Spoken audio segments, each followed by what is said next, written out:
You are listening to Your Physique Radio, broadcasting worldwide via iTunes, YouTube, and Facebook. Your Physique Radio. It's your physique. It's your choice. Alright everybody, welcome along to Your Physique Radio's episode number 8, July the 15th, 2012. My name is Colin Kennedy and I'm joined on the line as always by Craig Clifford. Craig, 9 weeks ago the idea came to us and we're on episode number 8 right now. I can only see things getting bigger and better as we go forwards. How do you feel about the show so far and where it's going? Colin, I'm so excited, man. It's good to hear from you again. 8 weeks in, man, it's getting bigger and better. We've got some IFBB pros. We've got a judge on today's show. We've IFBB trainers, etc. We've loads in the pipeline. So it's onwards and upwards, and it's looking fantastic from here out.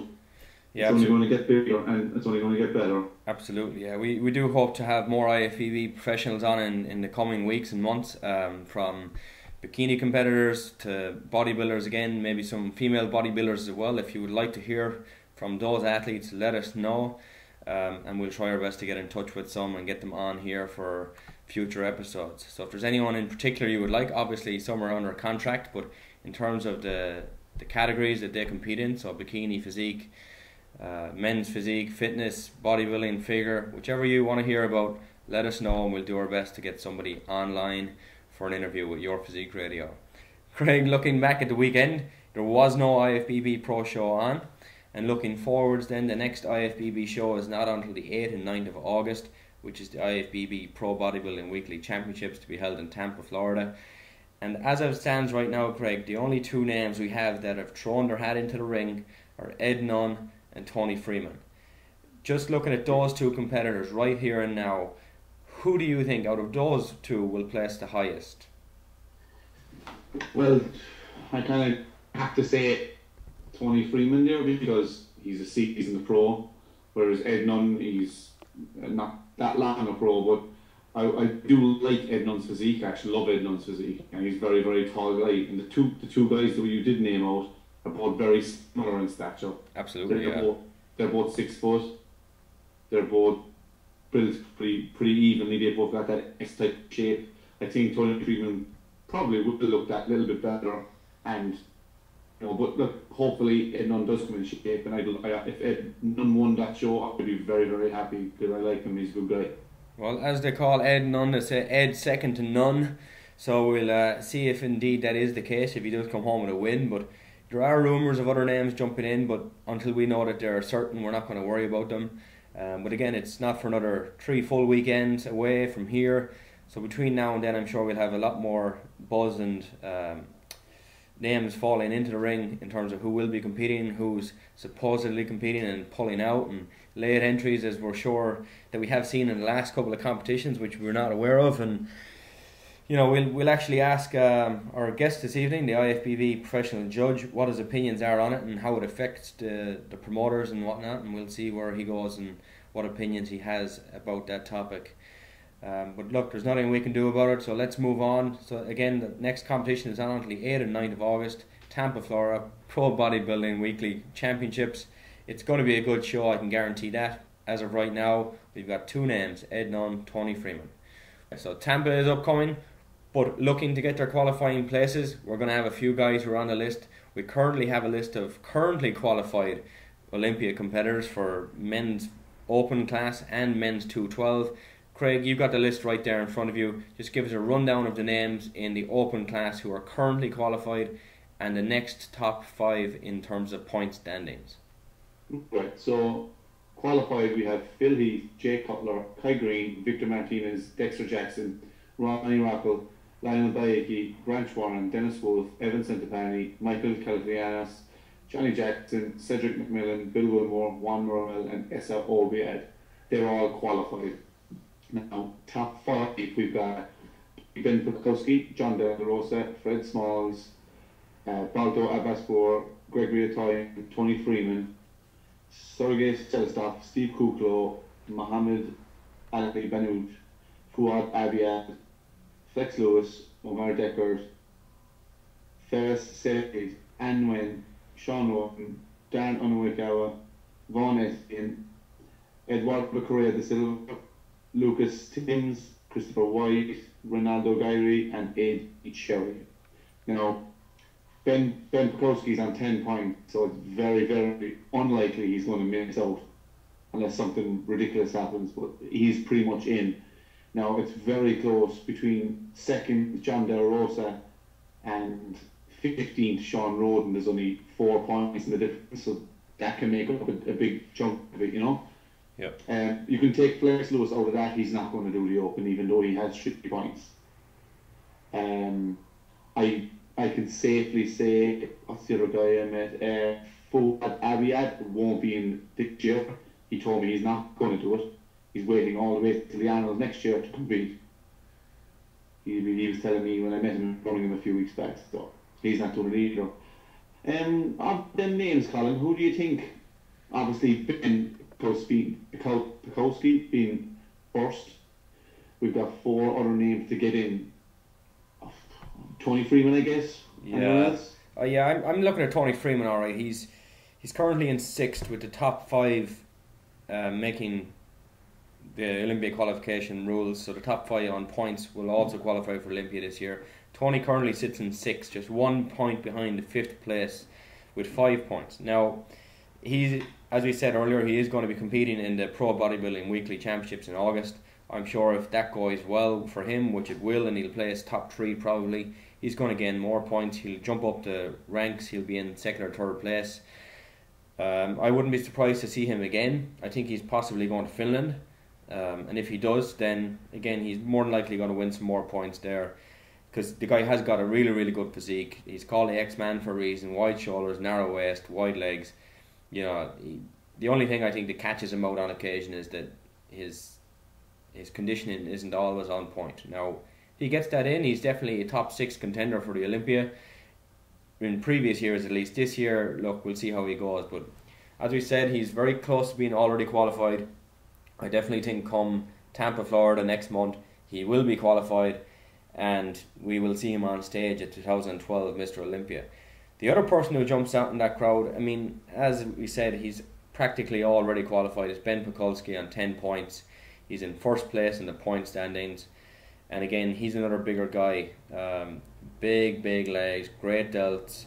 His chest is probably the lacking point, but his calves are probably one of the best in bodybuilding. Probably only to be compared with Eric Frankhauser, who had a disappointing showing last week. But look, Ben's in. I see Tony Freeman getting in there as well. And outside of that, then it's going to really be a toss-up.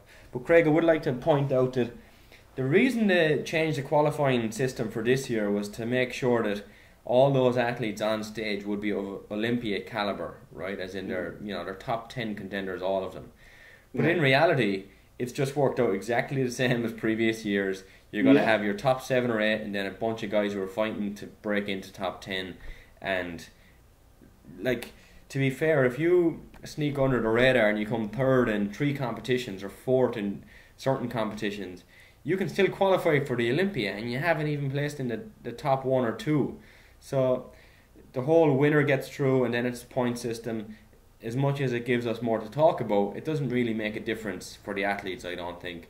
The guys who compete on a regular basis, placing 2nd or 3rd at least twice or 3 times a year, they're going to qualify this year just as much as they would have done last year anyway. I really think that they need to fix this system. Now, how to fix it, I'm not quite sure. Have you any suggestions how they can really make sure that the winners are truly going to be competitive on the Olympia stage? Well, I mean, if it's going to be a show of champions, it should be a show of champions. I think, obviously, the reigning Mr. Olympia qualifies automatically. I definitely agree with that. But I think, like, you have the top 3 in the Arnold. I'm not sure. It's just one place, everything else, is it? I think it is, yeah. Or sorry, I think it's top 5 in the Arnold and top 3 New York Pro, and everything else is one place. Shrew Classic as well, sorry, I think is top 3. Well, I would go with the Arnold Classic, maybe top 3, and then everything else just one, New York Pro included. Yeah, then you have the winner, top 3 Arnold Classic, and the previous winner of the Mr. Olympia, so that's 4. So you can only possibly have 1, 2, probably 5, 6 more, depending on the shows, probably 6 shows in the year. Yeah. So at the most you'd have 10 people on the stage then, you know. Yeah, and you see that's really good news for people who are watching, because you know you're not going to be wasting your time. Well, I don't want to say wasting your time, but you're not going to be looking at 3 or 4 guys in a row who, you know, by all means are never going to be in the first call out, but still you got to wait till they've done the routines and find they deserve to be up there. If they're qualified by the qualifying standards, well done. But definitely I think it should be tapered down to 10 places. So whether that's winners and winners only get into the Olympia, that to me is the easiest way about it. You're still going to have 9 or 10 guys who qualify, and if you know that if you win a competition it's your only way of getting in, you're not going to not compete that year in risk of not winning a competition the following year. So I think it should be winners only, maybe top 2 at the Arnold, top 3 at the Olympia qualify for the following year. But even at that, Craig, I have to say that allowing the top 6 from the Mr. Olympia, or the top 3 or whatever it is, or in your opinion at least number 1 to get through, Mr. Olympia has that advantage over and over and over again, because he gets to go a full year without having to diet down. He gets those extra 16 weeks to build extra muscle, to relax a little bit, you know, to recover. So, you know, I find people will argue that, well, you won a show, you won Mr. Olympia, you are Mr. Olympia, you should definitely get some added bonuses. But at the end of the day, I'd go and see a show if Phil Heath was in it, as opposed to, and no offence, you know, Balto Avaspor. You know, it's just because Phil Heath is Phil Heath. He is Mr. Olympia. He's the best of the best. And if I can only see him once a year, you know, that's definitely going to discourage me from seeing other events. I'm going to save my money to go to the Olympia and only the Olympia. You know, I think they need to spread out the wealth a little bit. That's actually a very, very good point, Colin. Because it was actually something I was talking about with a friend of mine about football, in a completely unrelated thing, but it's about, like, you're monopolising someone. Like, the better in England, you know, the best teams get better, and the worst teams get worse. No, it's not. It doesn't work like in America, you know. Where the lowest ranked teams will get the top draft pick and all that. So I was actually talking about that today. That's funny you should say that about the Mr. Olympia constantly having the advantage. That doesn't make sense then, really. If it's going to be fair and there's going to be parity in the sport, I think you do need, maybe, I don't know how you'd fix that, but I think very simply, Craig, everyone, regardless of their placing in any competition, must compete at least twice a year before the Olympia, and then if you win your show, you qualify. If you don't, you don't. Or even, you know what, like you said, there's no winners getting through any thing. It's just all done through points. Absolutely, you could do that too. Yeah, but you know what, you could and when come turn the points list and the likes of, say, Victor Martinez not getting. Do you know what I mean? Yeah. Like, if that guy goes through a heartache of doing 3-4 shows a year, you know, you kind of go, look, you know what, you bust your ass this year, you deserve to be on that stage. Yeah, I know, but so you look at it from that point of view. Like, I know I want to see Victor Martinez on stage. Obviously I'm just using him as an example, but like, there has to be some sort of parity. I know, you know what I mean? Yeah, but if you go back and you say, well, you worked really hard, well done, you deserve a place. The worst 5 bodybuilders in history could work hard all year, and then do they deserve a place? You know, we still want to see the best guys on stage. We want to see the biggest guys, the hardest guys. You know, the better symmetry, the better definition, and the more muscularity, the better. But I think by rewarding somebody for working hard, it's nice, but we don't want to see the worst bodybuilders on stage just because they're the hardest workers. We want to see the best guys on stage. So, you know, there's a lot there for the IFBB Pro League to think about in terms of, you know, is the point system working? Can they tweak it? Can they change it? Do they go back to the old system? Or do they, you know, look at what we're saying and say, you know, you got to compete at least twice a year and only the winners qualify for the Mr. Olympia competition, because it should be the best of the best. Like you said, it's the champions' night out. If you're on that stage, you should deserve to be there, and I think they need to make it harder to get there so that everybody is absolutely in no illusion whatsoever that when they go there, the top 10, top 11 guys in the world are going to be on stage and you're going to know every one of them because you've seen them at least twice already that year. You know, it won't be any shock to the system to see some guy from Ireland or some guy from somewhere in Africa appear on Mr. Olympia because he qualified in France or he qualified in the British Grand Prix. You know, I think they have to compete at least twice a year, at least win once, and then you're qualified for the Olympia. You're going to get the best of the best every time. Yeah. I mean, I'm going to use the name, Omar Decker. You seen him last week, right? Yep. Now, with no disrespect to the guy, he was obviously way off. But he's got 3 points in the standings. Now, he at the moment, he's in, where is he? He's in... 10th. 10th, yeah. So, joined 10th. So, he needs one more, even second place, and he's probably through. Yeah. Now, Omar Decker on the same stage as Phil Heath, I don't know. This is the thing. If you look, let's say if who else in there? If Fawad Abiad was to compete again this year, and again he's a great bodybuilder, he's going to be very, very good. But just right now, I do not think that he is Mr. Olympia caliber this year by any means. Like you said, if he places second in another show, he's going to qualify based upon the points as they are. And again, like I said, no disrespect to Fawad, but he's not going to be competing for the top 6 this year, not a chance. So I think genuinely you're going to have your 3 or 4 top guys who are, you're pretty certain they're going to be up there. And the rest should be a big jumble of, well, can Tony Freeman break the top 6 this year? Or is Ben Pakulski going to come in 7 or 8? And obviously we're looking at the big names like Dennis Wolf and Branch, and, Dexter is is he sitting around 5th or 6th, or is he going to fall back further? Can he creep into 4th again this year? We're yet to find out. And you've got Victor Martinez, who's making his comeback. We'll call it a comeback because he's been out of training for a while as opposed to decided to step away from bodybuilding. Can he do what Kevin Levroni has done many times before and come back from, say, 220 pounds and be Olympia ready in 3 or 4 months from the time he got out, which is in 2.5 months from now? Can he be on stage ripped at 240, 245? Time will tell. We had a slight debate on our Facebook page about this, and many people got involved, which was nice to see. Thanks to those who did contribute to that. I personally don't think Victor is going to play as top 6.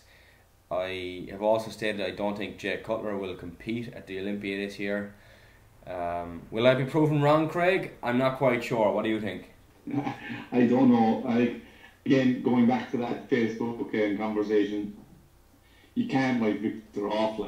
He's been to hell and back in his life, especially the last, 5 years.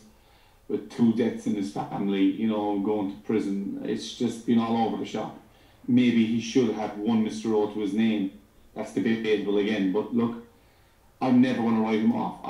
If he comes in, he's obviously going to think he's ready. If he thinks he's ready, he's going to be top 6. Yeah. Now, on a different scale, right? We probably could guess the top 6. Could you, of the point standings? If Jake Cutler is not there, I think Big Ben could possibly make it to the top 6. I'm looking at and we'll go with Phil Heath. No question, he's in the top 6. No matter how well he comes in or doesn't. Kai Green, I think, is also going to hit top 6. Yeah.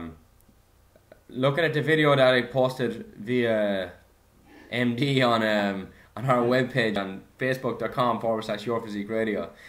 Branch Horn, like I said, he looks like he's 10 years retired in this video. Now, once he starts lifting weights, it's different. He looks bigger and harder, but I just don't think that... And again, he's one of the hard workers, and he proves people wrong time and time again, but I don't think he's going to be competing for top 3 this year. I think he's lucky to get in the top 5, top 6. I think it's going to be a runoff between Phil, Kai Green.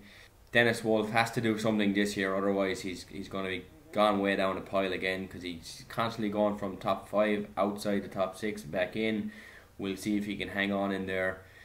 But you know what? Out of the qualified athletes, Craig, we're looking at Phil Heath. Forget about Jay Cutler for now.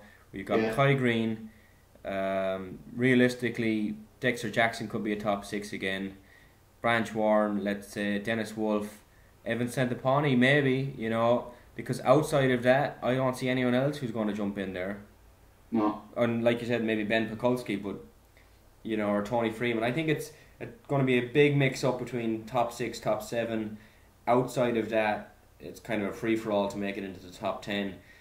But number 1 for me, I don't see him being beaten this year, is going to be Phil Heath. I'm going to pick Kai Green number 2. And outside of that, I have no idea how it's going to fall. Let's be fair about it, I don't know if Phil Heath's going to even win. But if I'm putting money down in Vegas, I'm going to say Phil Heath to win, Kai Green for second, third, fourth, fifth and sixth. Anybody's game pretty much. Yeah. I mean, I mean Phil Heath, yeah, to me is the winner, to be honest. But you know what? He's got there. He worked hard on second places and third places, and now he's at the top. Will he have that drive to stay at the top? You know, it's harder to stay at the top than it is to get there. Like, you know what I mean? That's the real true winner. You know what I mean? Yeah, they say you're. Will he be knocked off his perch after one? We don't know. You know. Well, I think looking at his lifestyle, or what lifestyle he appears to have, he's got a nice house, he's got nice cars, he's travelling around the world doing guest appearances here and there. I don't think he's going to sit back too easily and rest on his laurels on this. I think he's going to train hard.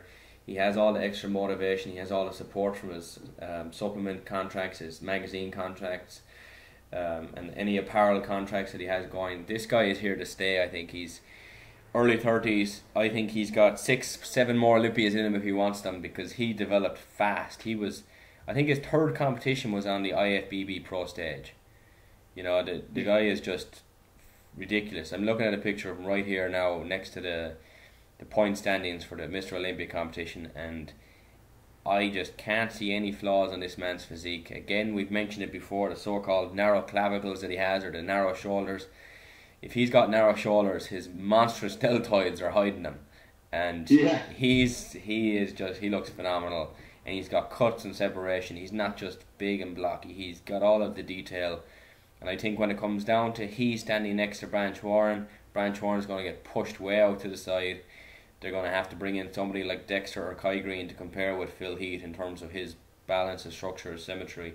The bigger guys like Jay, you're gone, pal. Branch, you're gone. Dennis Wolf, he's kind of one of the in-betweeners where he's still got a really good structure and he's not very, very blocky, but he's still a big guy. So he could be hanging in there for fourth, maybe fighting off Kai to try and get in third place. But Phil Heath will be 2012 Mr. Olympia, second time in a row, continuing forward for at least 5 more, I think. I second that, but I completely throw Branch Warren in the top 3. I don't know. And remember this, guys. Phil Heath has been beaten by Kai Green and Branch Warren and Victor Martinez before, and Dexter Jackson and so forth. Yeah, I have to say I don't listen to who's won this and who's won that, because Phil Heath is the youngest of all of guys. He's the best as it stands. He's got the better track record in terms of his entries versus wins. I think he's only placed outside the winner's circle twice. So I think this is probably only his 6th or 7th competition ever. So that's even from being an amateur. This is probably his 6th or 7th competition ever, and he's only not won twice. So he knows how to win. He knows how to do it. I think it's going to be him, no question. Branch, Craig, I'm sorry, pal, but Branch is out of there. He's gone. He's never going to win an Olympia. Never. Do you think he's not going to be in the top 5? I think he can squeak number 5, all right, but he'll be lucky to slide in there if he lubes himself up enough. So I totally disagree with that. Yeah. Absolutely, wholeheartedly disagree with that. We're gonna see how him going below number 3. Oh, so who's your top 3 then? I'll have to say it's going to be Phil, Kai, and Branch. Phil, Kai, and Branch in that order. Yeah, in that order. Yeah, Phil's definitely going to win it. Definitely for me. I can't see something will have to go really wrong for Phil to lose it. Like he'd have to get sick or something, like, you know. Yeah. You know, he'd have maybe a couple of days running up to it.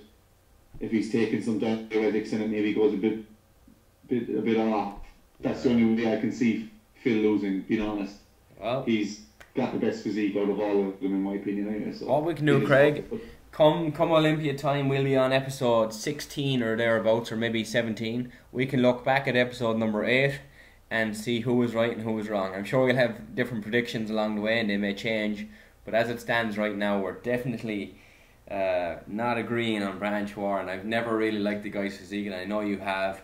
I think you like him as well because of his work ethic and stuff like that, and I can appreciate that, but I just don't think he's going to come close. Although I have to say, the time he did play second to Jay Cutler, 2 years ago, he did look really, really good. But I just don't think he's going to bring that same level of conditioning and balance to his physique this year. Great bodybuilder, but he's not the greatest of all time. He will not be the greatest of all time, and he will definitely not win a Mr. Olympia. Anyways, Craig, let's move on to the 212 category. Again, we'll have a look at who is qualified already. I'll give a quick run out. We've got Kevin English, James Flex Lewis, Jose Raymond, Yaroslav Horvat, Stan McQuay, Lyndon Belgrave, Fernando de la Almeida Noranda, Tricky Jackson, Angel Manuel, Rangel Vargas, Petra Vanis, Al Augusti, Lucas Osladil, and Jamal Ahmed Eladai. In the point standing then... Well done with that, with the names, Colin. Thank you very much. I've been practicing, so we're doing a good one.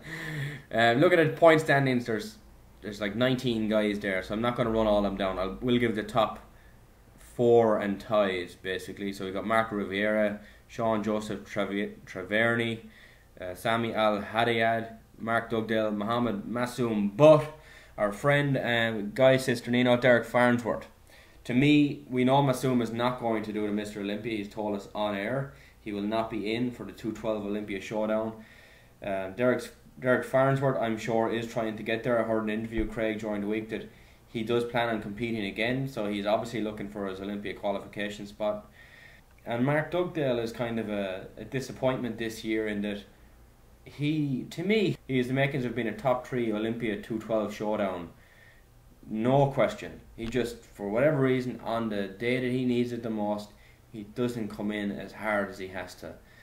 I don't know what it is, but looking up at the actual qualified athletes, look, Kevin English is there. We've mentioned before we're not a huge fan of his physique, but he is the reigning champion, so we got to put him up there in terms of a very, very good chance of winning again this year. Flex Lewis, to me, was robbed last year, and also according to our guest a couple of weeks back, Ian Chambers, Flex should have won that 212, or sorry, it was 202 at the time. He should have won the 202 class. We'll see if he stands up to the big boys versus them with an extra 10 pounds, Craig. How do you feel he's going to show up with an extra 10 pounds, or do you think he'll actually add any more muscle? Yeah, I mean, I've seen a few pictures of the Flex recently. The guy is massive, like.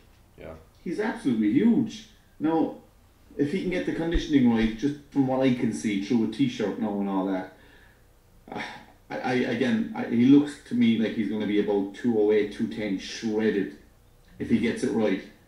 You know, I think the 202 might have been maybe even too light for him. Maybe he was trying to keep the under that. And as for Kevin English, I'd actually like that guy better if he entered the open category, because he does go from something like, I could be making up these figures now, at about 270 off season down to 202, not 212, 202, which is stupid, to be honest. Like, that's ridiculous. Yeah. And it showed on stage the last 2 years, in my opinion, especially last year. Like, Flex was absolutely robbed. Yeah, he had the check and the thing in his pocket. I actually saw him, Craig. He was standing outside a US bank ready to cash it, and they went up and pulled it out of his back pocket. Yeah. He was done and dusted as far as I was concerned. You know, I would have cashed him out right there and then, but it didn't happen.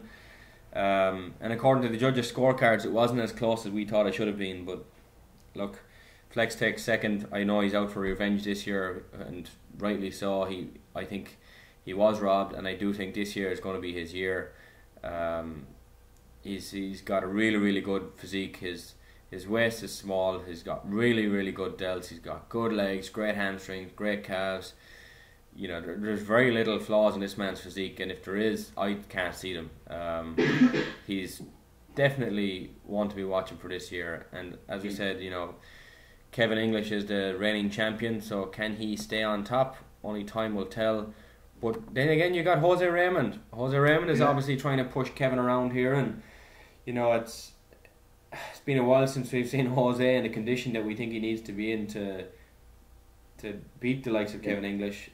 Will he be there this year? Yeah, I was going to say about Jose Raymond, like, unbelievable physique, and when he's on. But the last 2 times I've seen him compete, he's just not there for some reason. Yeah. I don't know, is it his coach, or is he trying to play a size game or something? I don't know. But well, I'll tell you now, Craig. He has moved to a new diet coach, and that is Chris Aceto. So, oh yeah, I think if anybody can get Jose in shape, Chris is going to be the man. And I know that Chris is, well, as far as I've read or heard, is more concerned about guys keeping their weight down in the off season, not getting too far away from their stage weight. And that only makes sense to me, because the higher you get, the harder it is to come down. The more your body is going to go into shock once you get into those single digits and sub 5% body fat. You know, you don't want to have to work that hard to get there. So we'll see if Chris can bring him in. I've yet to see an athlete of Chris come in out of shape. Sometimes they're not exactly on point, but again, that's a learning curve, like we spoke last week with Neil Hill and Eric Frankhauser. As far as we're concerned, that will get better.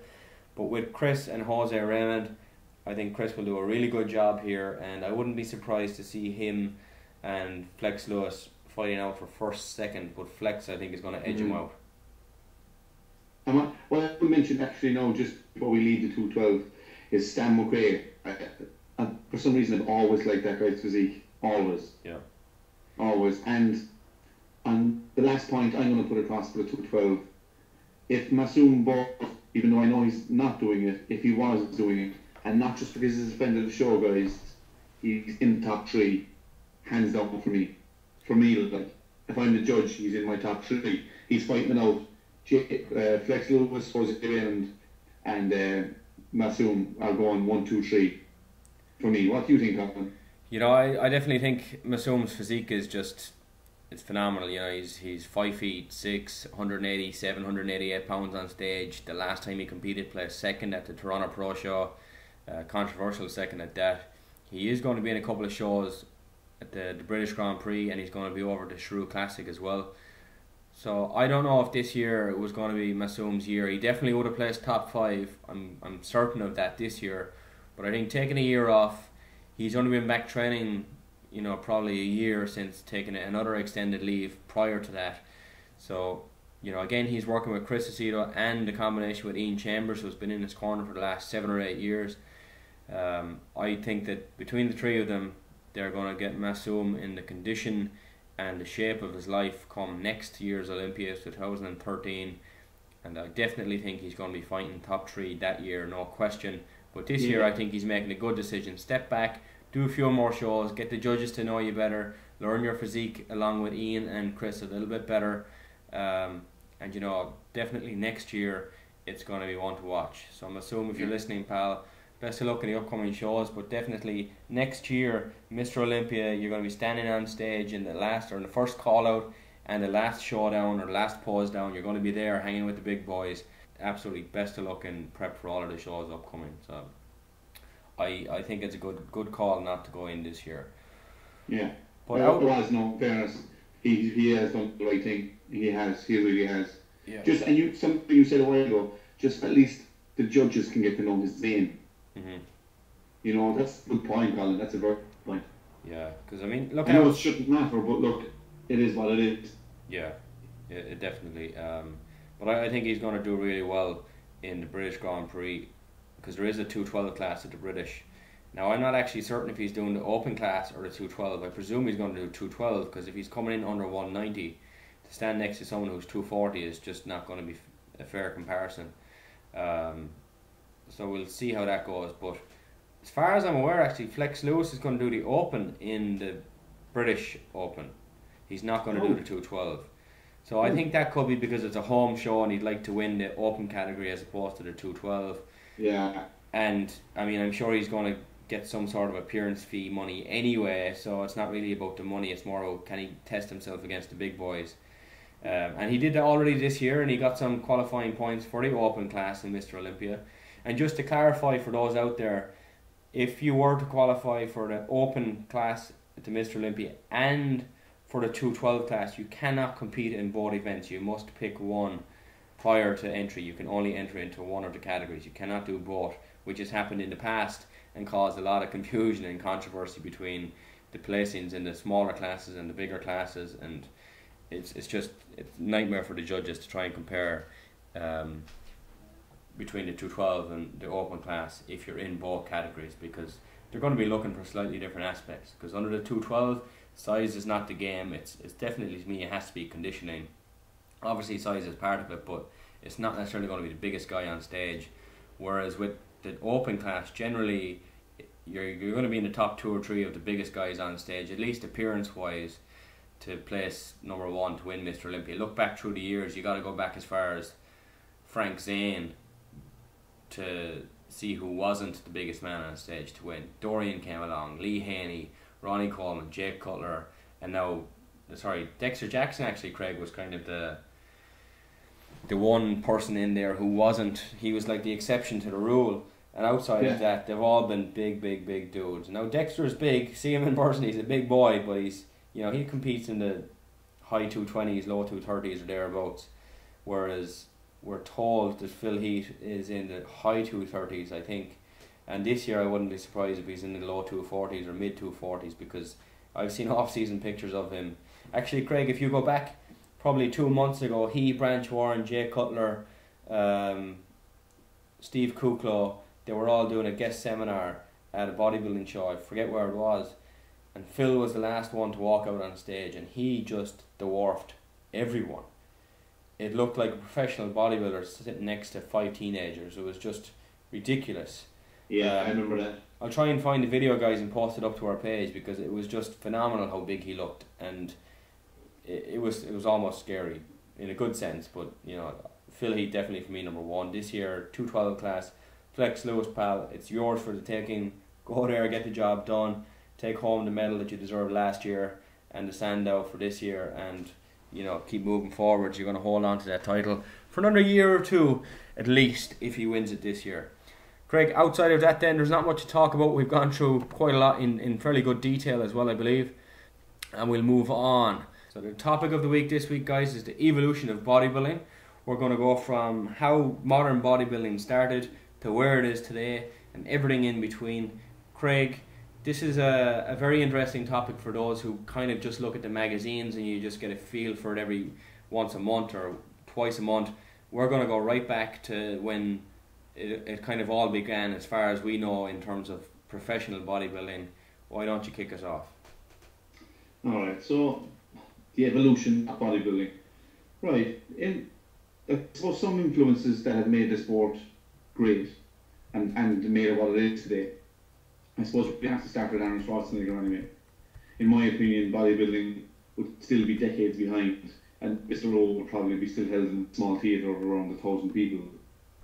With his charisma, his energy, his attitude, and 7 Mr. Olympias behind him, he was and still is a fantastic ambassador for a great sport. It all started for him in bodybuilding, and he's now one of the most recognised faces in the world through bodybuilding, through movies, through politics, and he puts it all down to his to the early bodybuilding days. Now, another influence would be the Wheeler brothers, Joe and Ben, co-founders of the IFBB and creators of the Mr. Olympia contest. And as mentioned with Arnold before, without Joe and Ben, we probably wouldn't get to meet Arnold as they brought him to America. So we thank the Wheeler brothers for that.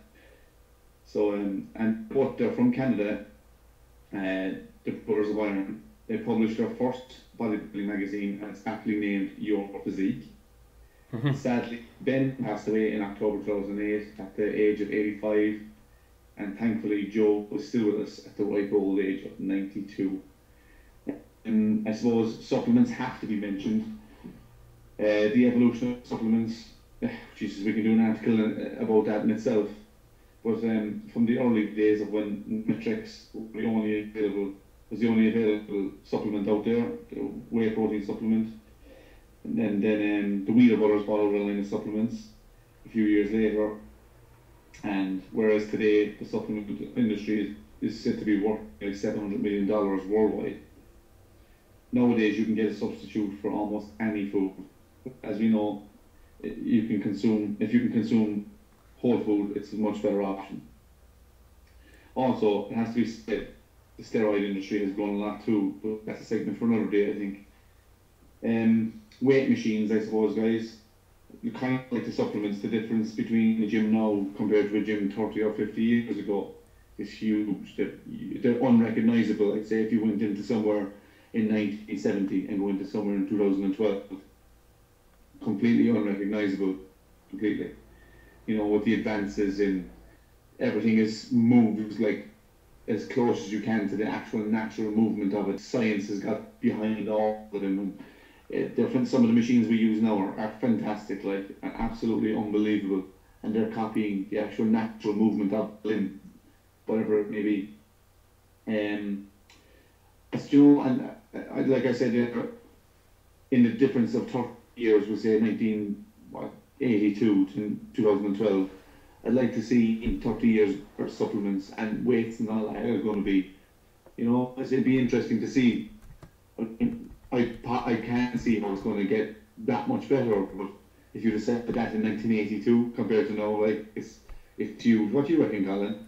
I think once the 80s hit, we're in the age now where, the progression of the sport is slowing down in terms of the physiques. Now, not to say that the guys today aren't bigger than they were in the 80s, but it was really kind of Lee Haney when he came along in 1984, wins his first Mr. Olympia.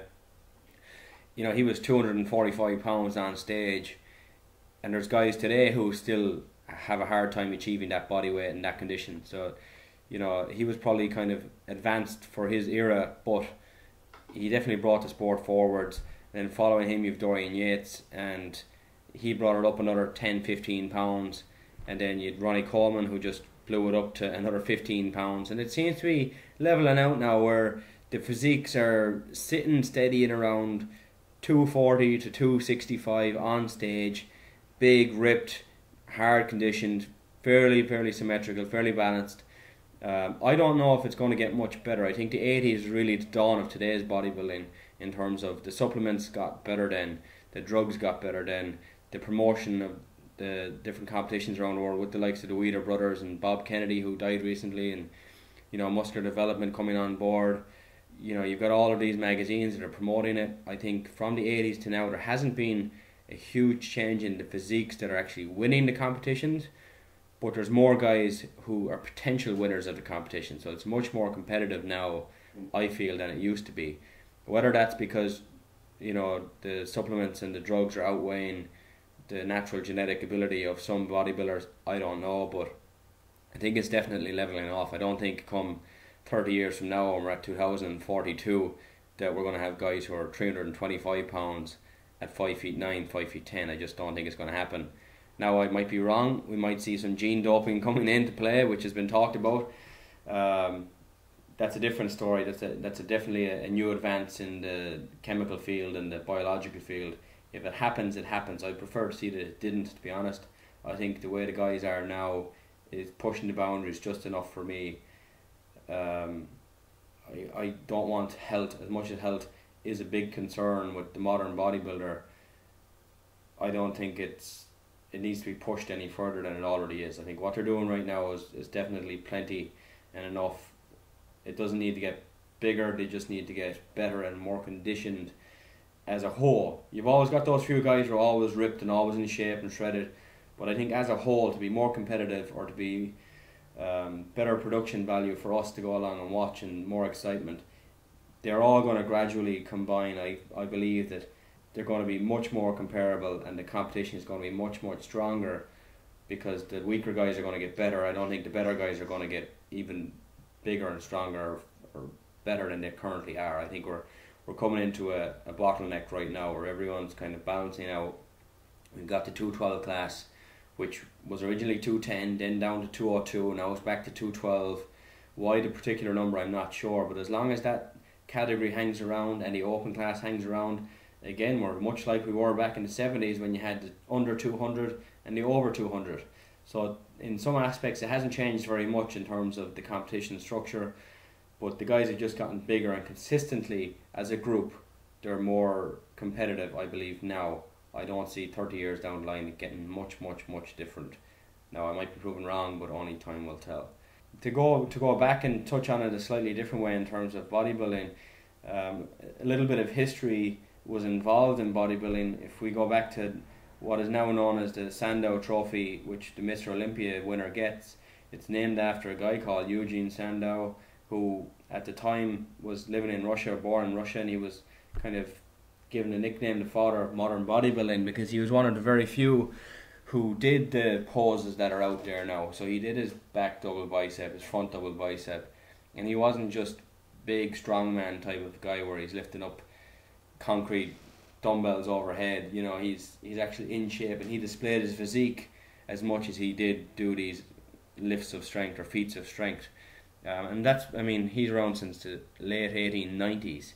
So 120 years later, if you look at his physique, he's still better than your average gym goer, and that's 120 years ago. Yeah. You know, he was definitely way ahead of his time in terms of his muscular development. And then you roll forward to 1904, on January the 16th, the first large-scale bodybuilding competition in America took place at Madison Square Garden in New York City. And this was actually filmed by the one and only Thomas Edison. Now, as we know, Thomas Edison was a great inventor, and back in his time he was another man way beyond his generation in terms of his ideas and how he brought things to be the way they are now. He's definitely one of the pioneers in terms of invention. So, you know, to have bodybuilding and Thomas Edison roll in the same circles on that one day, and then later on Thomas Edison had also done some video work of Eugene Sandow. So if you see any video footage of Eugene Sandow, it's Thomas Edison who was recorded it most likely. So the two of those guys back then, one brought bodybuilding into the forefront, the other brought technology, and I think rolling forwards 110, 120 years, technology and bodybuilding have definitely come together again, as we mentioned earlier, with the nutrition, and of course we've got the drugs side of it. Look, they are what they are, they're there, there's no point saying that they're not, they're in the sport. And they're getting better, nutrition's getting better, people are learning more from the mistakes that other people have made in the past, and as long as you learn from someone else's mistakes or your own mistakes, you can only keep going forwards. But then, Craig, like you said, the Weider brothers from Canada, they really brought bodybuilding to where it is now.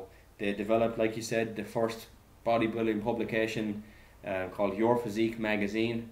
They're saying at the time wasn't your physique, your choice, that's ours, so don't try and steal it, anyone. But including you, absolutely, Joe. yeah, Joe, no chance of getting that. But you know, your physique, that's what it is. It's your body.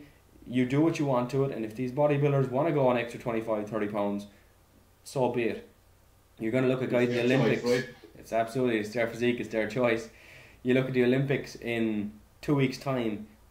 Don't think for a second that half of the people, or if not more, of the people you're looking at on TV are doing something that they shouldn't be. They are fully aware of it. Don't let them claim that their doctor said it was for a cold medicine, or that it was in their protein powders, or that they must have picked it up because they touched a dumbbell in the gym. Look, if they get done for taking drugs, they know they were taking drugs. They can make up all the excuses in the world. They're doing it because they chose to do it. They made that choice. Again, it's their physique, it's their choice, so let's not judge. But again, the Weiders brought it forwards. They developed the IFBB Professional League, and since then it's only gotten bigger and bigger and bigger. There was some idea in the last 4 or 5 years ago that the sport was starting to regress, but if you look at the numbers that are at competitions in terms of fans, at least it's getting way bigger. A lot of that is due to the new categories. So you've got women's physique, men's physique, and bikini, and as far as I'm concerned, that's only going to help bodybuilding last for longer. It's not going to push it to the side, because money has to be there to get these sports on stage, to get the promoters involved, to encourage fans to come along, to encourage the bodybuilders themselves to compete. So without the Weider brothers and their organisation, the IFBB, or International Federation of Bodybuilders, bodybuilding would not be where it is today. I think all of the other organisations that are out there took a sample from the Weiders cake and they said, right, this is what we do, let's bake our own, and they went out and they did their own. Are they at the same level? Not yet. Will they be? I'm not quite sure. I hope that they do, because like we've mentioned before, competition can only mean good things for bodybuilders. But as it stands right now, the Weider brothers developed the IFBB Professional League. It's the biggest bodybuilding organisation in the world, and I can only see it getting bigger and better.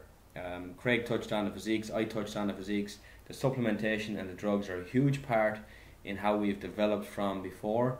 But don't forget that steroids have been used since the 1930s, so it's not like it's the newest drug on the market. It's been there. People have been using natural supplements or herbal supplements that they've found, and they've found to have good growth qualities or recovery qualities. Is that cheating? Look, you can be the judge of that. But as far as bodybuilding is concerned, you can do anything that you want to stand on stage looking the best that you can. If that means you're going to make decisions that some people might call cheating, they're not cheating as far as bodybuilding is concerned, because it's not a tested event.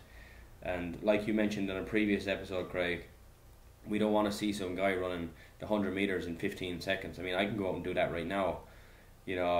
Anybody could probably run it in under 20 seconds. We don't want to see that. We want to see fast, big, powerful men and women taking 100 meters in less than 10 seconds. Hopefully this coming Olympics will be less than 9.5 if Usain Bolt has his way, and he'll get his nice big paycheck in terms of his bonus money, his appearance money for his sponsors. And bodybuilding, Craig, as far as I'm concerned, bodybuilding has developed other sports and not just its own, because people learn from bodybuilding. I was listening to an interview with Lee Haney last week, and he was speaking of the time when Evander Holyfield, the one-time heavyweight boxing champion of the world, hired Lee Haney to be his trainer and to develop muscle and develop his speed.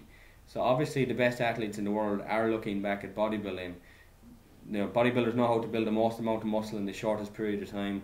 They know how to lose the most amount of fat in the shortest period of time. They may use their body as a testing room, but you know what?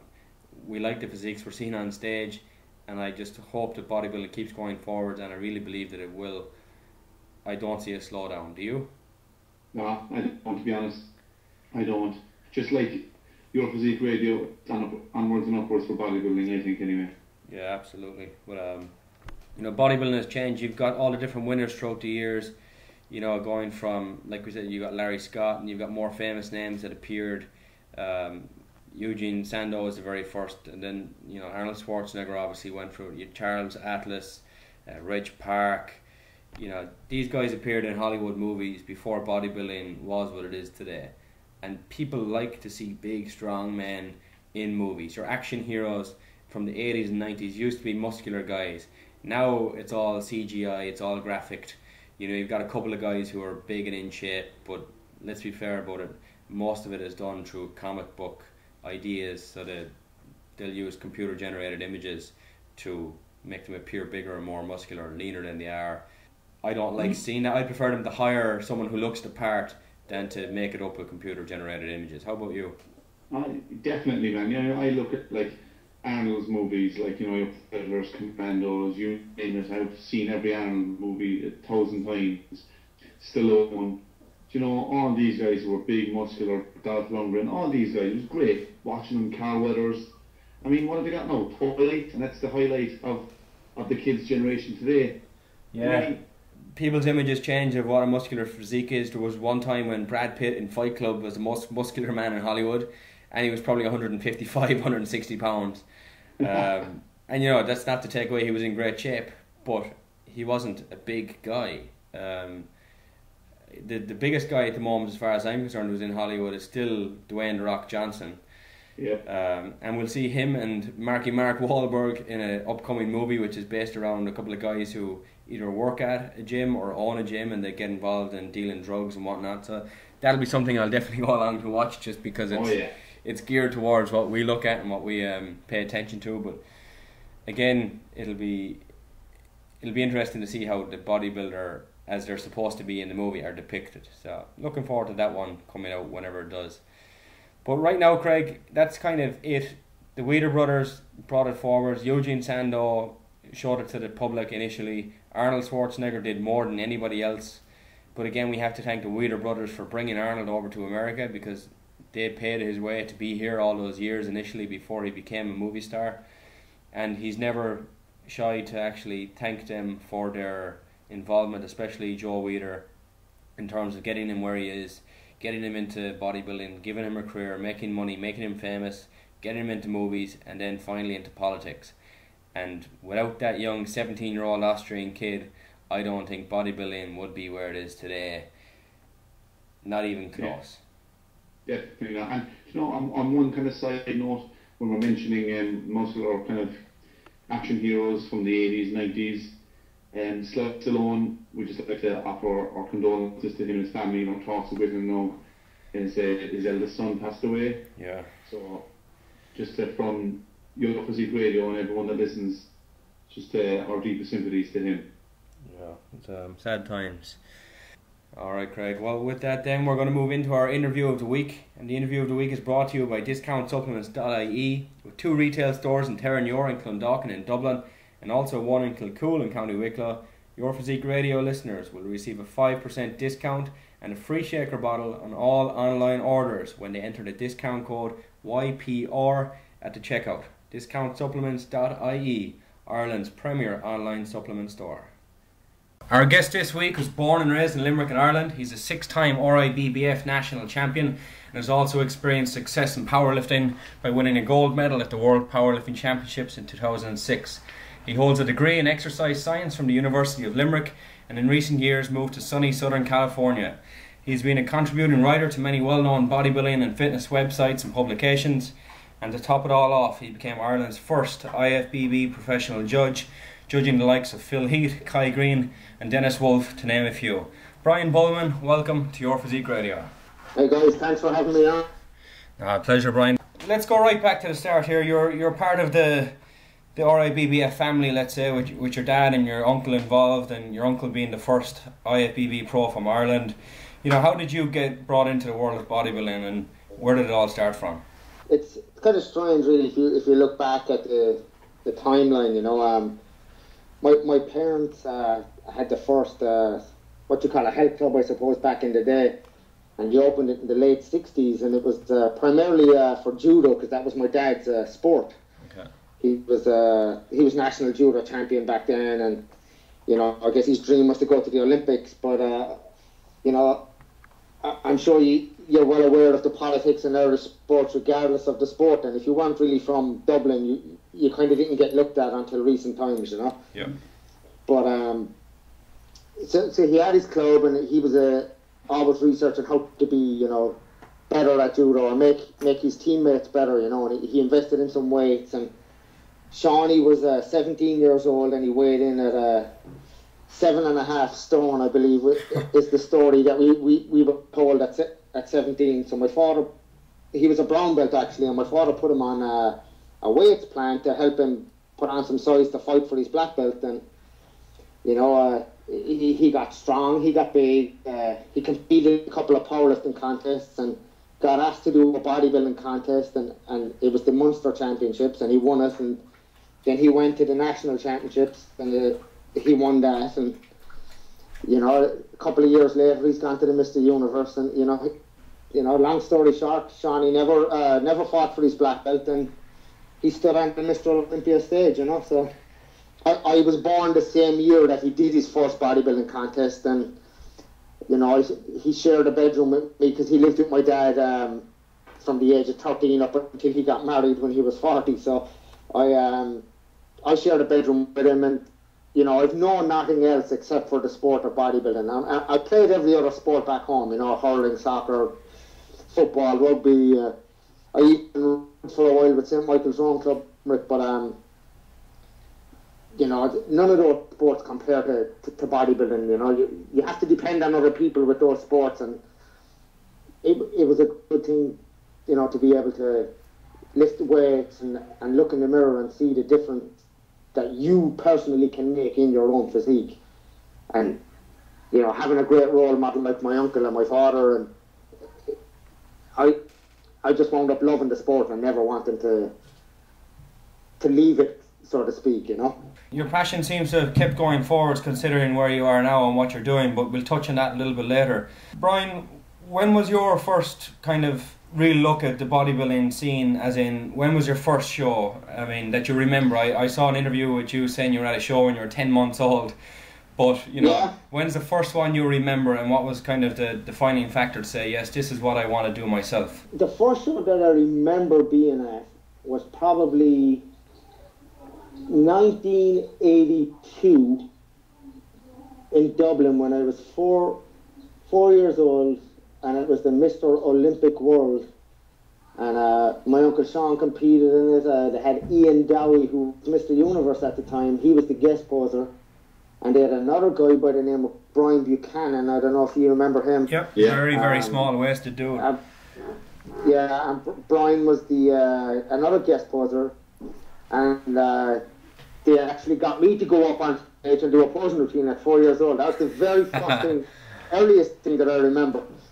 And, you know, and I went through years as a pre-teen, you know, doing various guest appearances at shows, posing, you know, because I don't think anyone had seen somebody that young do a posing routine. I mean, it's happened since then with other kids in different countries and stuff, you know, but yeah, there's a picture floating around that you might have seen. It was in Flex magazine of me and Dorian Yates when I was 11. I actually did see that, yeah. You know, I'm in pretty decent shape for an 11-year-old in that picture, you know.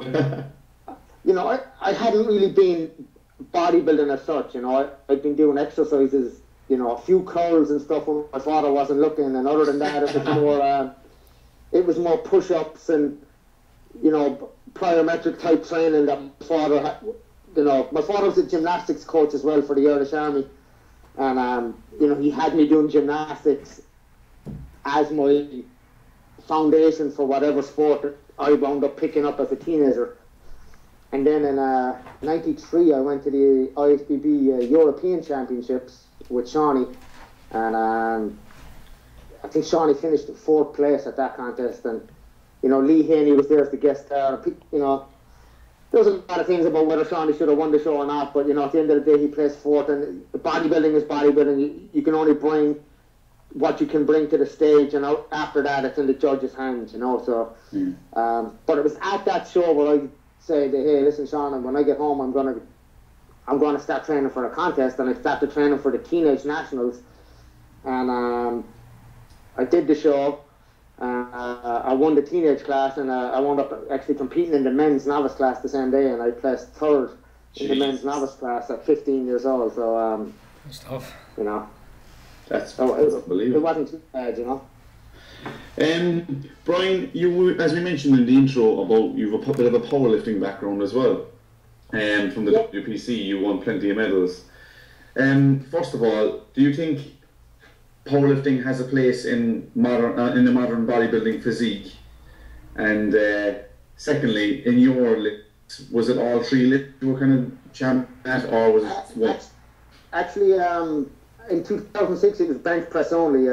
Okay. I had a lot of lower extremity injuries in the few years before that, and since 2000, when I won the Junior National Powerlifting Championships, you know, I torn ligaments in my ankle, I'd hyperextended my knee, which needed surgery, and I got knocked off my bike actually on the way to the gym getting ready for a contest, and tore my adductor tendon, which also required surgery. So by the time 2006 came around, you know, I mean, I was squatting and I was leg pressing, but it wasn't anything that I would consider, you know, serious weight. Yeah.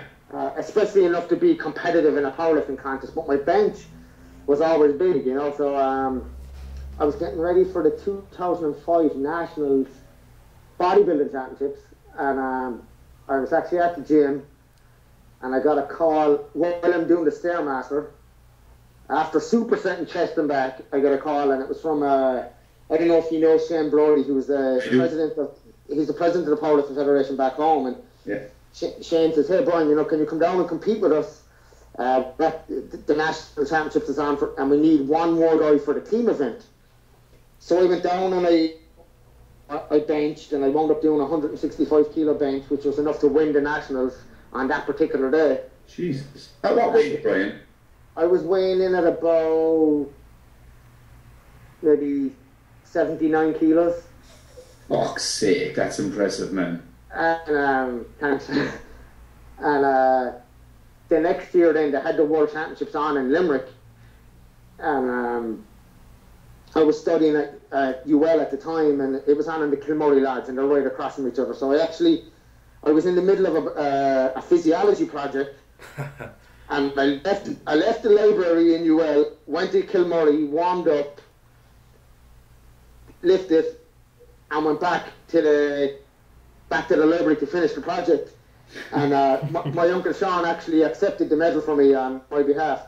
Nice. At the medal ceremony. But when I was lifting, I didn't realise, how far ahead I was to the other benchers. I actually won the contest with my opening lift, but then went, 2 more lifts to finish. I think it was 180 kilos, weighing in at I weighed 80 kilos at that weigh-in, and it was 180, maybe 177 and a half, maybe. I could look in the certificate, it's around the house somewhere. My wife doesn't allow me to display it. Biggest bench I had done at the time, and for the weight division, it was a new Irish record, which Shane Brody actually beat a couple of years ago, and wasn't long sending me a text message to tell me that he'd beat it. So, but I was, powerlifting and bodybuilding are very, in my opinion, go hand in hand. You're not going to get. I mean, I'm not the biggest guy in the world. The heaviest I ever was at a contest was at the 2008 Nationals when I stood on stage. I probably carved up at about 82 kilos. Yeah. But I've got a great foundation in the sport. And training with somebody that's as hardcore as my uncle Sean is, and having the opportunities to train with people like Sean Ray and Dorian Yates, and Richard Jones, guys that are top tier IFBB pros. Yeah. And throw around some seriously heavy weight. You're not long getting strong training with those guys. Yeah. I'll actually go back there, Brian. Sorry to cut you off. I think the first time I saw you in person, I didn't really know who you were at the time, was in the gym in UL, the time that Dorian did a seminar at one of the RIBBF shows.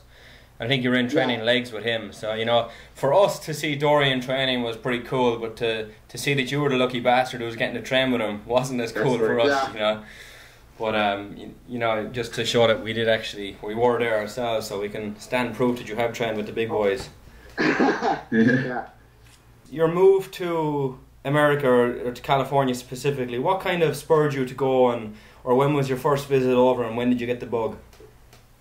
My first time actually coming over was back in 1986, and it was my mother dying, and my dad brought me and my younger brother to Venice Beach, so that we could we could see all the things that she didn't get to see, and we we got to see Universal Studios, and we got to see Disneyland, and I don't know if you've ever been there, but coming from Ireland, we don't get to see that stuff. It's mind-blowing regardless of what age you are, Yeah.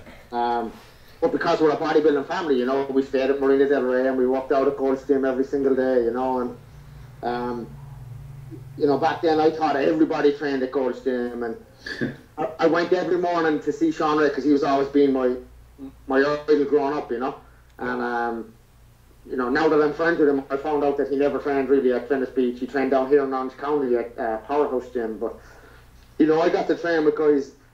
At that time, I was 18, and I trained, alongside, Flex Wheeler, the Barbarian Brothers, Paul DeLace, Craig Titus, Mike Matarazza was there. Mike Menzer was still alive at the time. He was training there, You name it, they were there back then, and since I've moved, Gold's Gym it's not quite the place that it used to be back in the 90s, but, you wouldn't know who you'd meet there on any given day, My first time there was in 2006, and again, it was 5-6 years ago now, but it wasn't quite what it was in the early 90s, late 90s, but, you still had your Gunter Schlierkamps, Chris Cormier, Charles Glass is always in there training guys. You've got Jay Cutler on occasion kind of flying in. Dexter Jackson has been there. I've met Kai Green in there, and some of the pros are definitely hanging out there. But it's not what it was. But I would still say it's definitely worth a trip if you haven't been there before.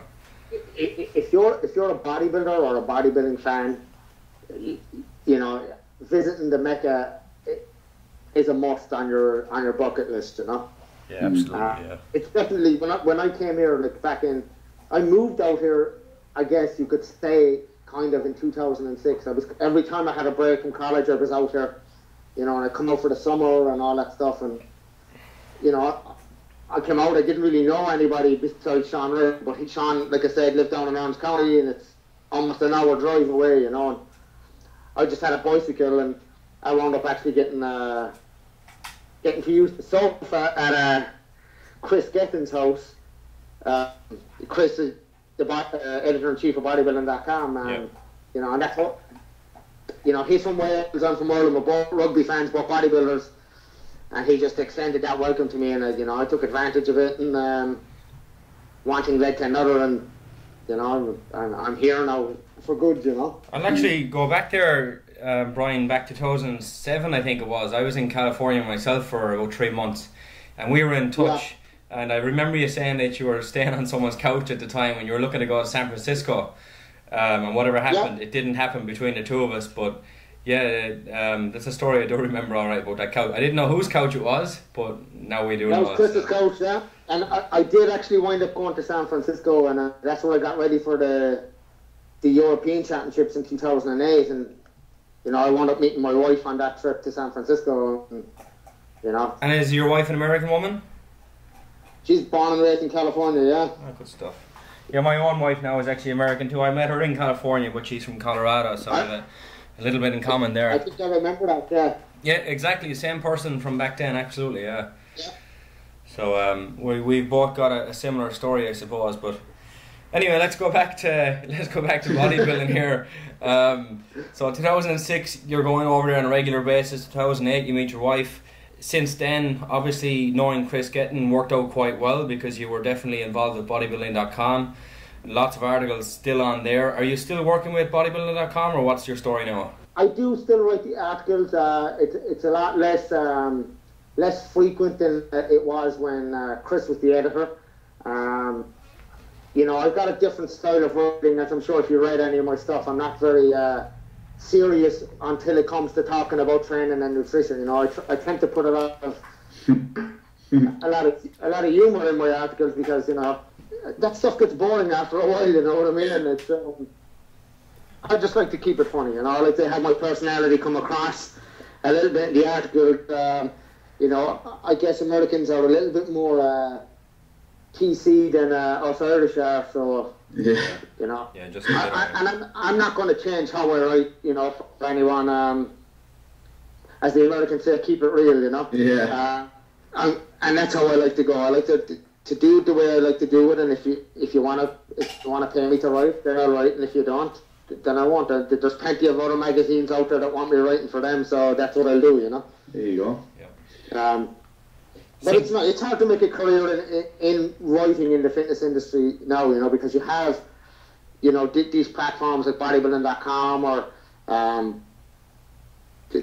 don't know what the T Nation or whatever it's called. And what they tend to do is that, you know, anybody can write for them, and you know, you don't have to be a professional, you don't have to be educated, you don't have to be an editor, and you know, you can write your article, and you know, they'll go to $25 gift voucher to buy some supplements at the store, you know, and it's, you know, it's different when you've got guys like me that have a string of titles and an education to go behind it, you know, and when they're demanding top dollar for their articles, I guess they can say yay or nay, and the ball is really in their court nowadays, you know, with the internet being what it is, you know, there's 1,001 experts, internet experts we call them.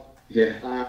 Out there, and you know, I mean, it's great to have that thing there. You know, I remember having to wait for Flex magazine to come out to know, or to see the pictures at least, of who won the Olympia. You know, I'd always get the phone call because of who my father was that night of who won and who placed where, but to see the pictures, you had to wait 3 months for the magazine, and, you know, but, you know, at least now you can watch it on bodybuilding.com, which is great, you know, and I've done that, you know, a couple of years ago. I actually couldn't make the trip out to Vegas to see it, and I hooked my laptop up to the big screen in the living room, and you know, we sat down with a few Miller Lights and we watched the Olympia live, you know. Yeah. Which was kind of cool, you know. Yeah, it's nice. Brian, you were in the military for a few years, right? I was. How was that experience, and did it affect your training while you were enrolled, or did you need more time training? I didn't compete once I was in there. When I went out to Lebanon, I came home weighing in at just shy of 10 stone. I was running a lot out there. We didn't have a lot of weight. I did like a ton of push-ups, a ton of plyometric type stuff. You know, I went into the army because it was something I always wanted to do. You know, my father, I don't know if you noticed, but my father was a retired sergeant from the 12th, and you know, my grandfather was a retired sergeant from the 12th Battalion, and my great-grandfather was a retired sergeant. You know, I think we're one of the few families in Ireland that actually have 4 generations serve in the army, and all at the same barracks at that too, which is kind of, you know, it's kind of cool. You know, our family's big on tradition, and it's for me it was more of an honour to serve my country, you know, and it's one of the things that I think lacks back home in Ireland is the respect or lack of respect thereof that the army get compared to, you know, when you come here to the States, and they just have so much respect for the military here. It's kind of, you know, I was really taken aback that we don't get the same. Oh, yeah, it's not even close. Yeah, I know exactly what you mean. I know a couple of guys who are in the army here, in the Navy and whatever else, and it's classified as a good career, you know, whereas back home, like you said, there's no respect really for it, which there should be, but there's not, you know. Yeah, just, you know, and it comes down to the history of the country and the political divides there is between, you know, nationalists, Republicans, Free Staters, or whatever side of the fence you want to be on, but, you know, that has a lot to do with it too, you know, but at this, you know, at the same time, I think if you're gonna have, and then you should be able to step up and, you know, at least serve your country, you know, in some way, shape, or form, whether it's to get out there and vote, or whether it's to join the Navy, the Air Corps, the Army, and at least serve a few years, you know. Yeah. It's something I think everybody should do, you know, or should have to do at least, you know, because I think it gave me a great outlook on life, and as a matter of fact, I miss the Army every once in a while, you know. Yeah. But that's just how I'm built, you know.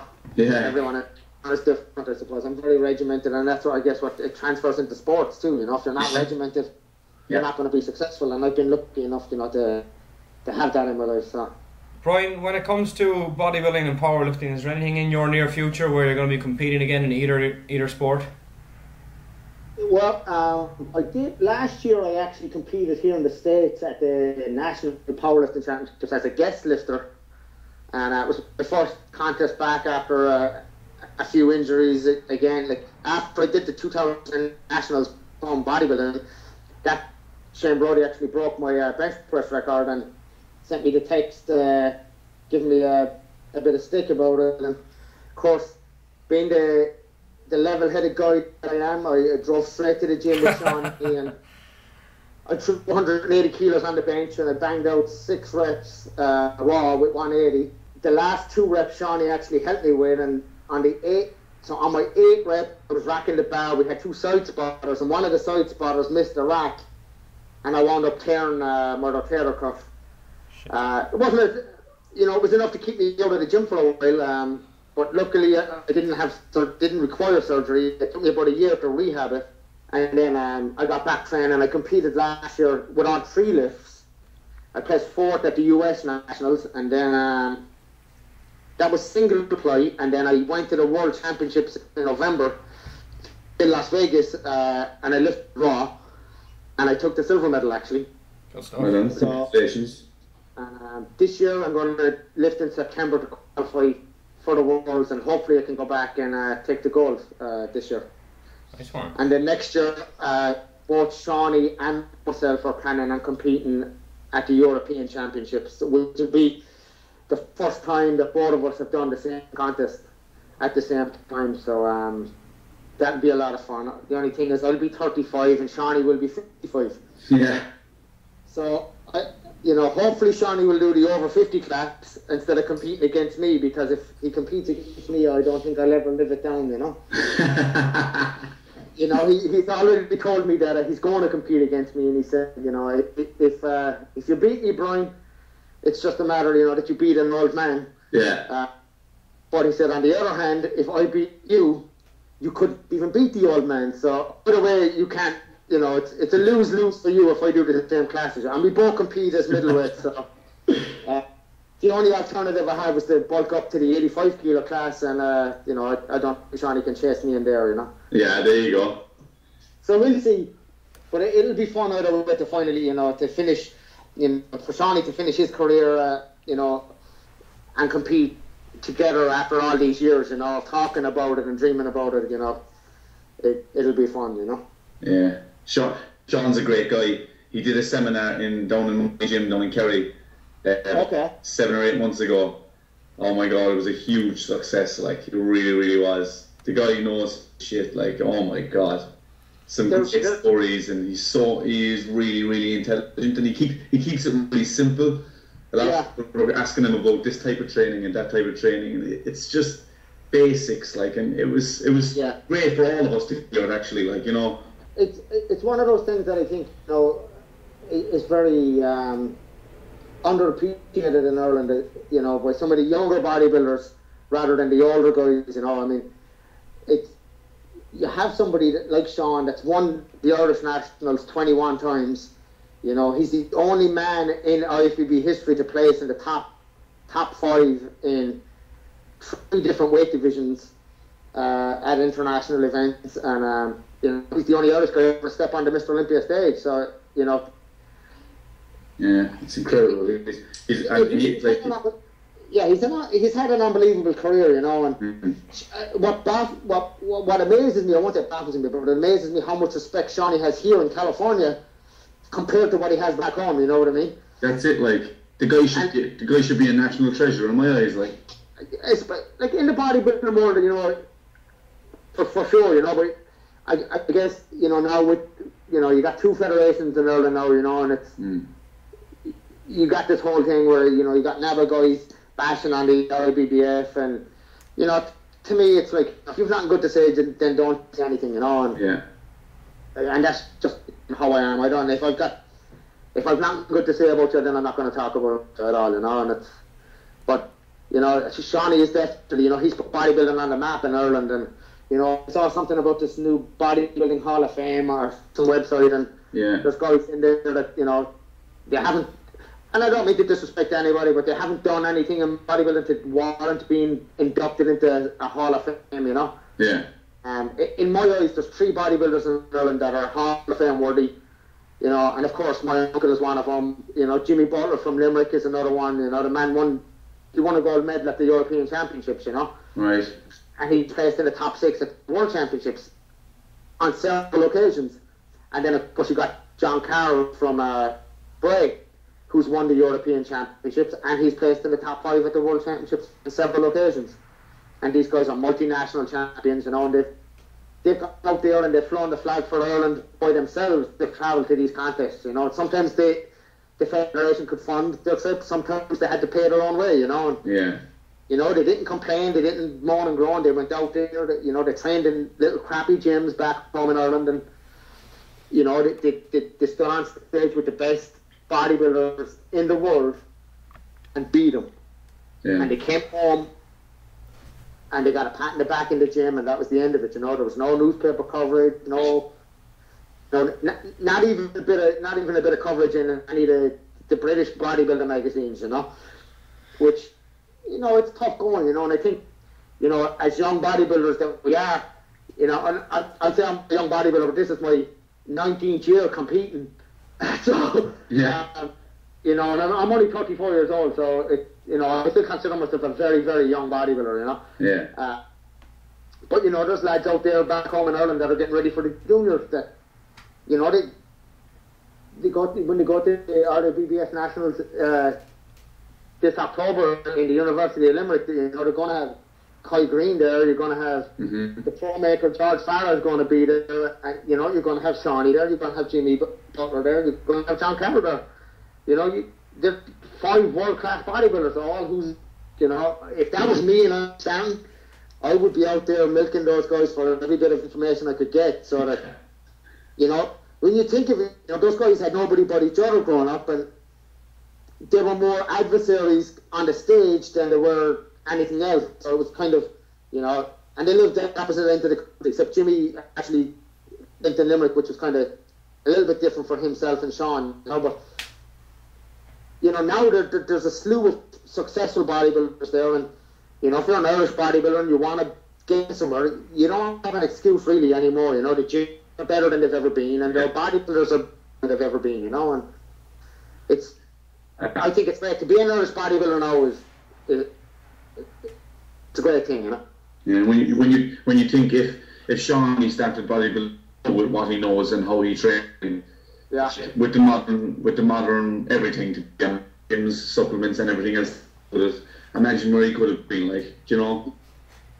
And you know, I mean, he went really far too. You know, it's not every bodybuilder in the world can step on stage at the Mr. Olympia, you know. But who knows how many times he might have stood on stage at the Olympia had he had a little bit more help. Yeah. A little bit more guidance, you know. That's it. Absolutely.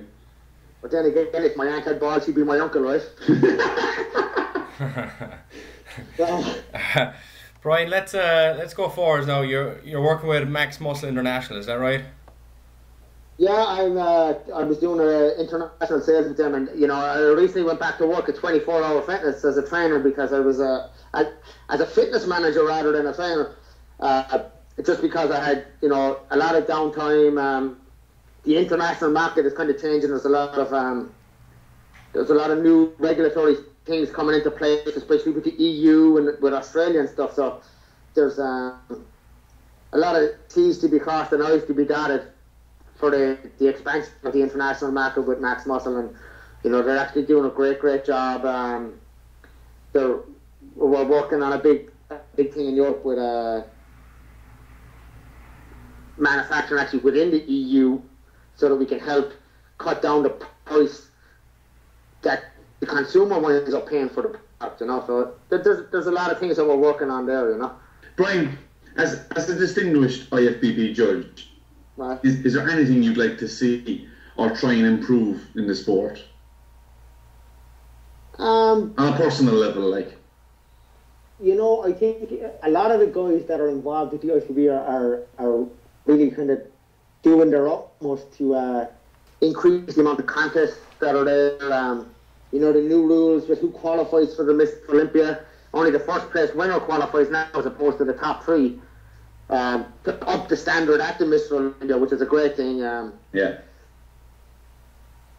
You know, I personally have my own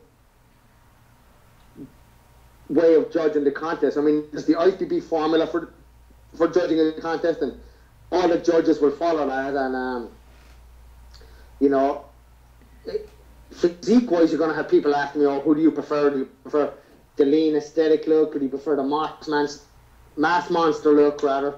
You know, and really, at the end of the day, I'm a fan of the best bodybuilder on the stage, and whether that winds up being Phil Heath, or whether it winds up being Branch Warren, or whether it winds up being Kai Green, it's all about on the day, you know. I'm not going to go into the contest with a preconceived notion that, you know, because Phil Heath's competing, he's going to win. You know, he's not. Yeah. Don't get me wrong, I don't think Phil Heath's going to step on stage not ready. But as we've all seen before, he has been beaten. Yeah. And he has been beaten by Branch Warren, and he has been beaten by Kai Green. True. Good point. So, you know, and this year's Mr. Olympia, you're looking at Kai Green, who's taken some time off about competing to focus on the Mr. Olympia. And you've got Branch Warren, who everybody thought was going to be finished after his last injury, stayed at the Arnold and showed that, you know, he's still got a lot of fight left in him. Yeah, so true. it's gonna boil down to who turns up at the Mr. Olympia in shape, and then after that it's going to be down to what each individual judge thinks. You know, if everyone's in shape, it's going to be one tough contest to judge. I can guarantee you that. You know, but to answer your original question, I don't think that changing any judging criteria is needed. You know, I think it has started to move away from awarding mass for the sake of awarding mass, you know, and we proved that when Phil Heath beat Jay Cutler, we proved that, you know, it's not all about noise, it's about, you know, quality over quantity, and that's what I'm all about, you know. I mean, there's no point, I could stand on stage at the Mr. Olympia weighing in at 80 kilos at 4% body fat and be shredded, but you know, I'd look like a marathon runner alongside those guys. So what's the point? You know? Yeah. I mean, you still have to have a certain amount of mass, and of course, you know, at the Olympia, everyone's up there. They're 220 pounds plus. Yeah. You know, I've never been 220. As a matter of fact, I've never been 205 pounds, let alone 220 pounds. You know. So. I mean, Brian, could you actually go through the actual judging process, how they award points and so on and so forth, just to kind of clarify for all our listeners how it's actually done?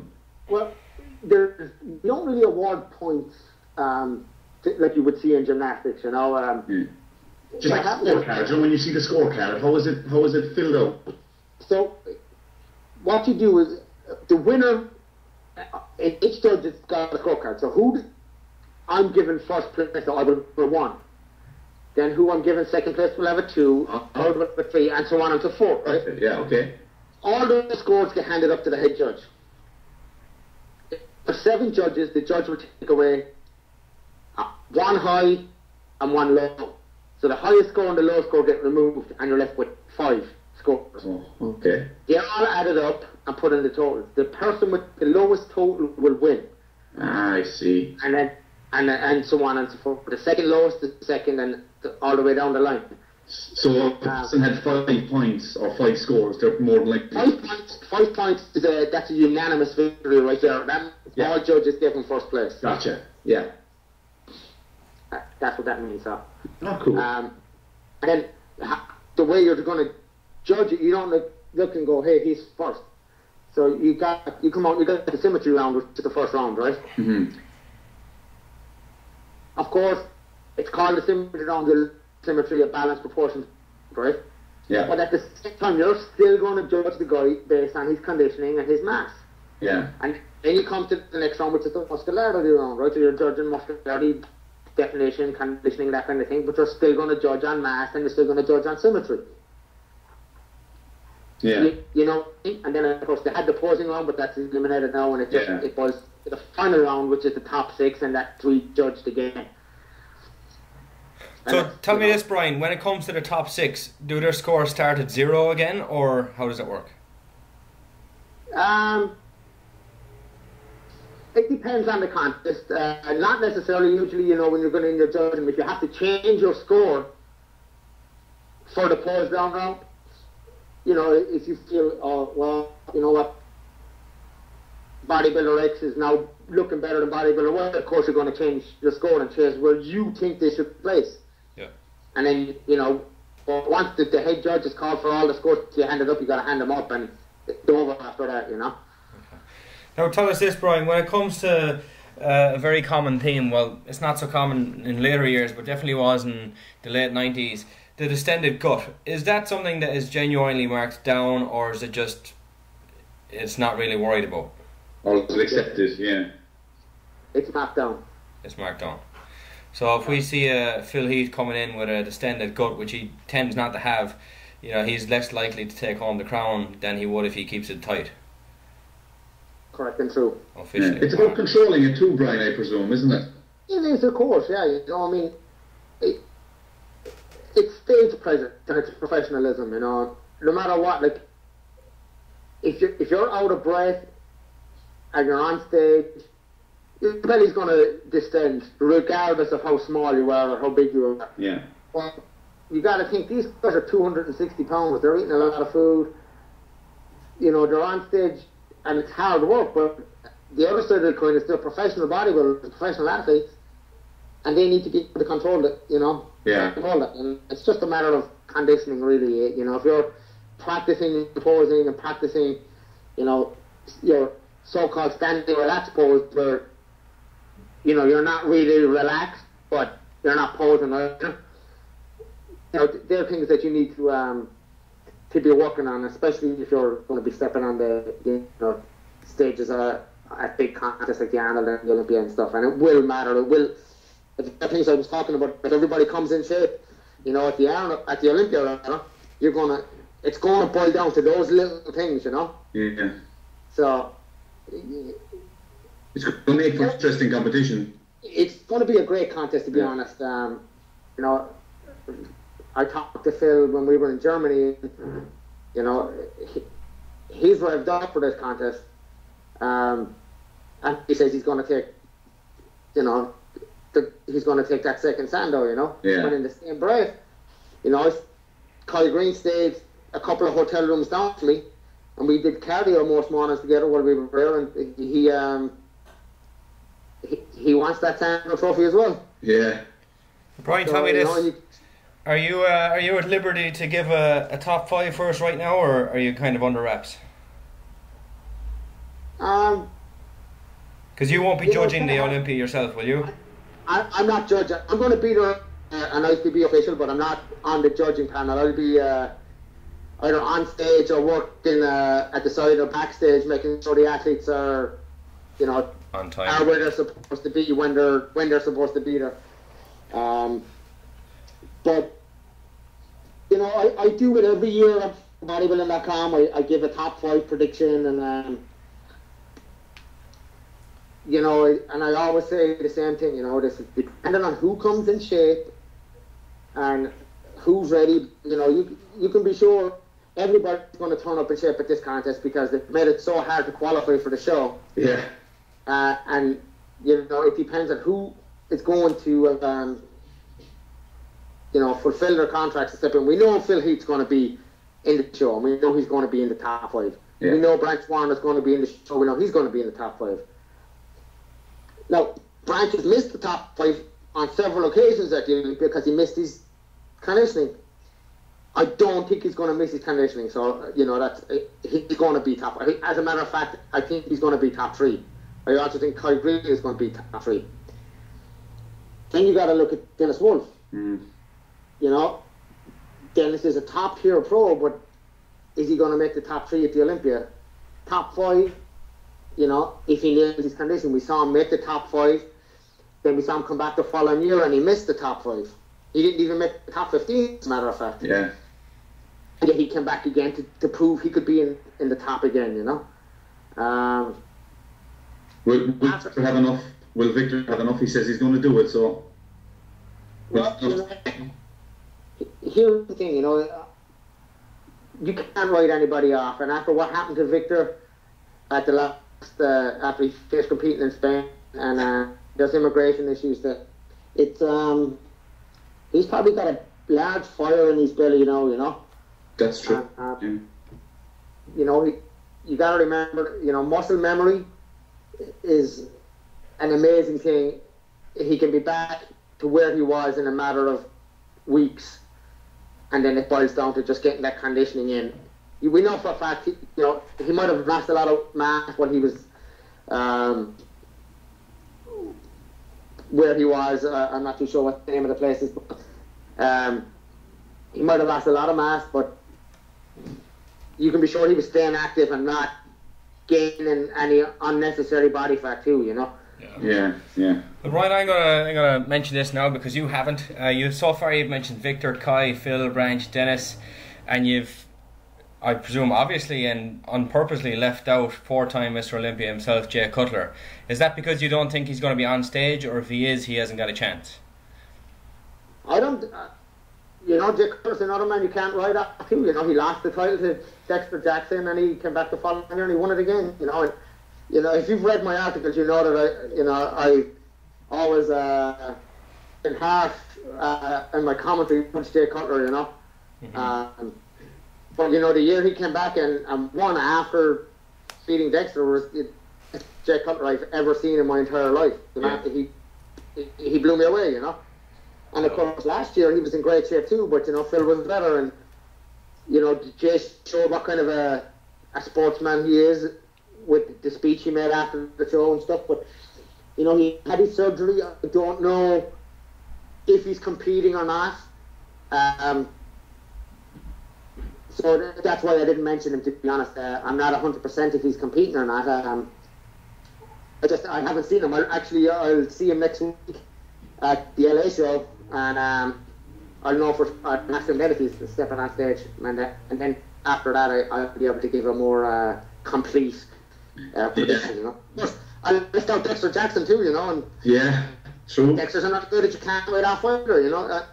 And this is what's great about this year's Mr. Olympia. There's so many guys up there that can win that title. Yeah. Every one of them have beaten each other over the last, not even the last 5 years, over the last 3 years they've all beaten each other, Yeah.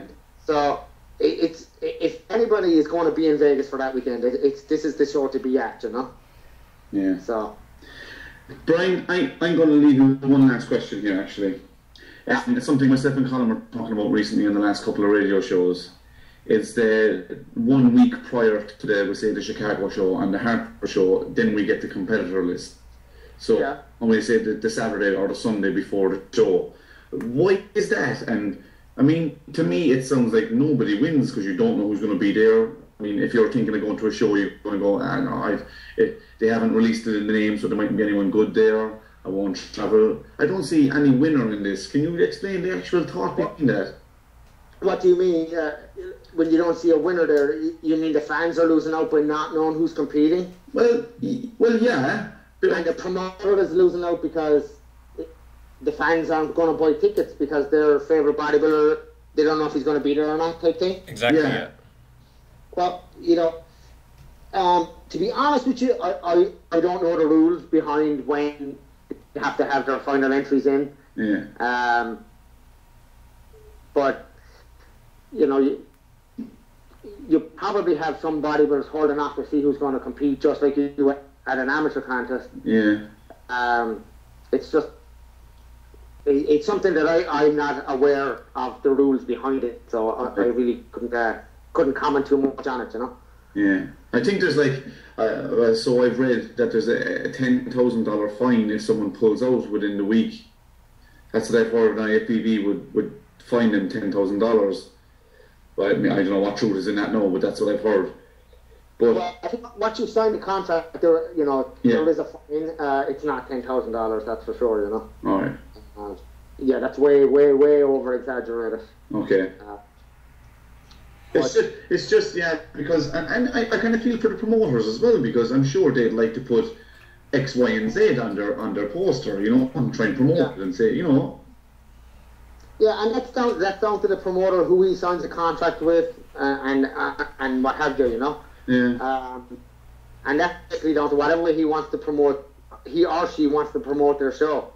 And again, that's something else that I suppose is out of everyone else's hands, how a promoter promotes his own event. So I'll just say to anyone who's listening, if you want to read some more information about Brian, his thoughts and opinions about training, be it some celebrity training, which you'll find at bodybuilding.com, search Brian Bullman, and there's going to be a ton of articles that will show up. Brian, if anyone wants to get in touch with you, if there's any information you want to give out to people, like a Facebook page, you can follow me on Twitter at Brian Bullman. And if you want to shoot me a mail, it's just brianthebull@gmail.com. I have no clue how to get to my Facebook page. I'm sure if we just search Brian Bullman on Facebook, that's it, it'll pop up. Yeah. Alright, well, Brian, thanks very much for joining us here in Your Physique Ready. We do appreciate you taking the time to do so, and I'll see you come Olympia time. I'll get in touch and we'll meet up for a quick one. Sounds good. Alright. Yeah, we appreciate it, man. You're welcome. Cheers, Brian. Thanks a lot, pal. Alright, great interview there with Brian. Very happy to have him online. Wish him the best in the future with his upcoming powerlifting event. And again, Brian, thanks very much for appearing on the show. We do appreciate you taking the time out of your day to do so. Next topic, guys, then is going to be our top 5s of the week. We do this every week, and this week it's going to be muscle building foods. Not specifically protein based, but foods that you should definitely incorporate into your diet regimen to make sure that you are getting the most out of your training and recovering as best you can. Craig, what are your top 5, and give us a reason as to why? Right. Well, I have 5. I don't have them in order or such, but That's I'm just alright. going to roll 5 what's needed for muscle growth anyway. First one I have is peanut butter. Peanut butter is a superfood for hard gainers, and as I found out recently, fantastic for people dieting. Peanut butter is tailor-made for the hard gainer, and it's made seriously, and many seriously credit with helping them gain weight. While being calorie dense, it does not have much saturated fat. It has little carbohydrates as well as protein, making it a complete meal. Snack on some crunchy peanut butter and some celery sticks, nice little balance there. Due to its high fat content, it's also great when dieting or while carb restricted. And number 2, it's kind of the triple one. It's chicken, turkey, or steak. I have them all lined up as one. All 3 meats are high in protein, have some fats, making another one for the top 5. And it's very rare, if not extinct, to see a pro bodybuilder who does not eat either of these foods. 3, I have oats or porridge, a very cheap and effective way to get decent carbs in while being a low GI food, a great slow release of energy. It can be used as a better alternative to add to a protein shake to make your own gainer. All you need to add is maybe 1 scoop of whey, or 2 scoops of whey, 2 scoops of oats, and 1 teaspoon of peanut butter. And there you go, you have a nice cheap, ready to go gainer shake. Because the gainer shakes you buy these days, you could buy a 5-pound tub and it'll last you about an hour and a half. So, and oats as well are a must for breakfast alongside with some sort of protein. I think so anyway. Well, especially when you're off season at least. Then number 4, I have eggs. Again, it's cheap. It can be got at almost any convenience store. Very high biological value. It can be easily added to any meal at any time of the day, and has a very high protein content. It's a good thing about eggs. Like, you could have eggs for breakfast. You can have them as a snack, lunch, snack, dinner. You have them before bed. They're so handy, you know. And then number 5, I have sweet potato. The sweet potato has a lower GI. Layman terms, it's a great carb source that is used up much slower than a white potato. It's very easy to prepare compared to white potatoes, as they can be done in about 4 minutes in the microwave. They can be used to make fries, which are delicious. Well, the sweet potato fries are awesome. And in my opinion, can be used again with any food, kind of like the eggs. And that's my 5.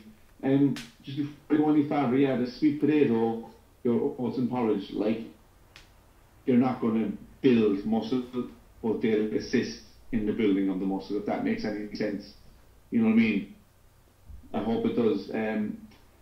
Colin, have you 5? Hopefully you 5 different ones, or something different. What have you got? Alright, well, Craig, my top 5, some of them actually overlap on yours. Again, there's kind of some that are outside the box that help you build muscle as opposed to actually build muscle. Eggs, I put in there, I mean, like you said, they're the highest biological value that your body can handle. So it's, you know, but remember, do eat the yolk in terms of the egg, because without the yolk, it's not a complete protein. So you will not get all of your amino acids unless you're having the yolk and the white. Now, if you're having 4 whites and 2 yolks, then fine, you're going to still get some really good benefits. But the whole egg is really where the real value comes in.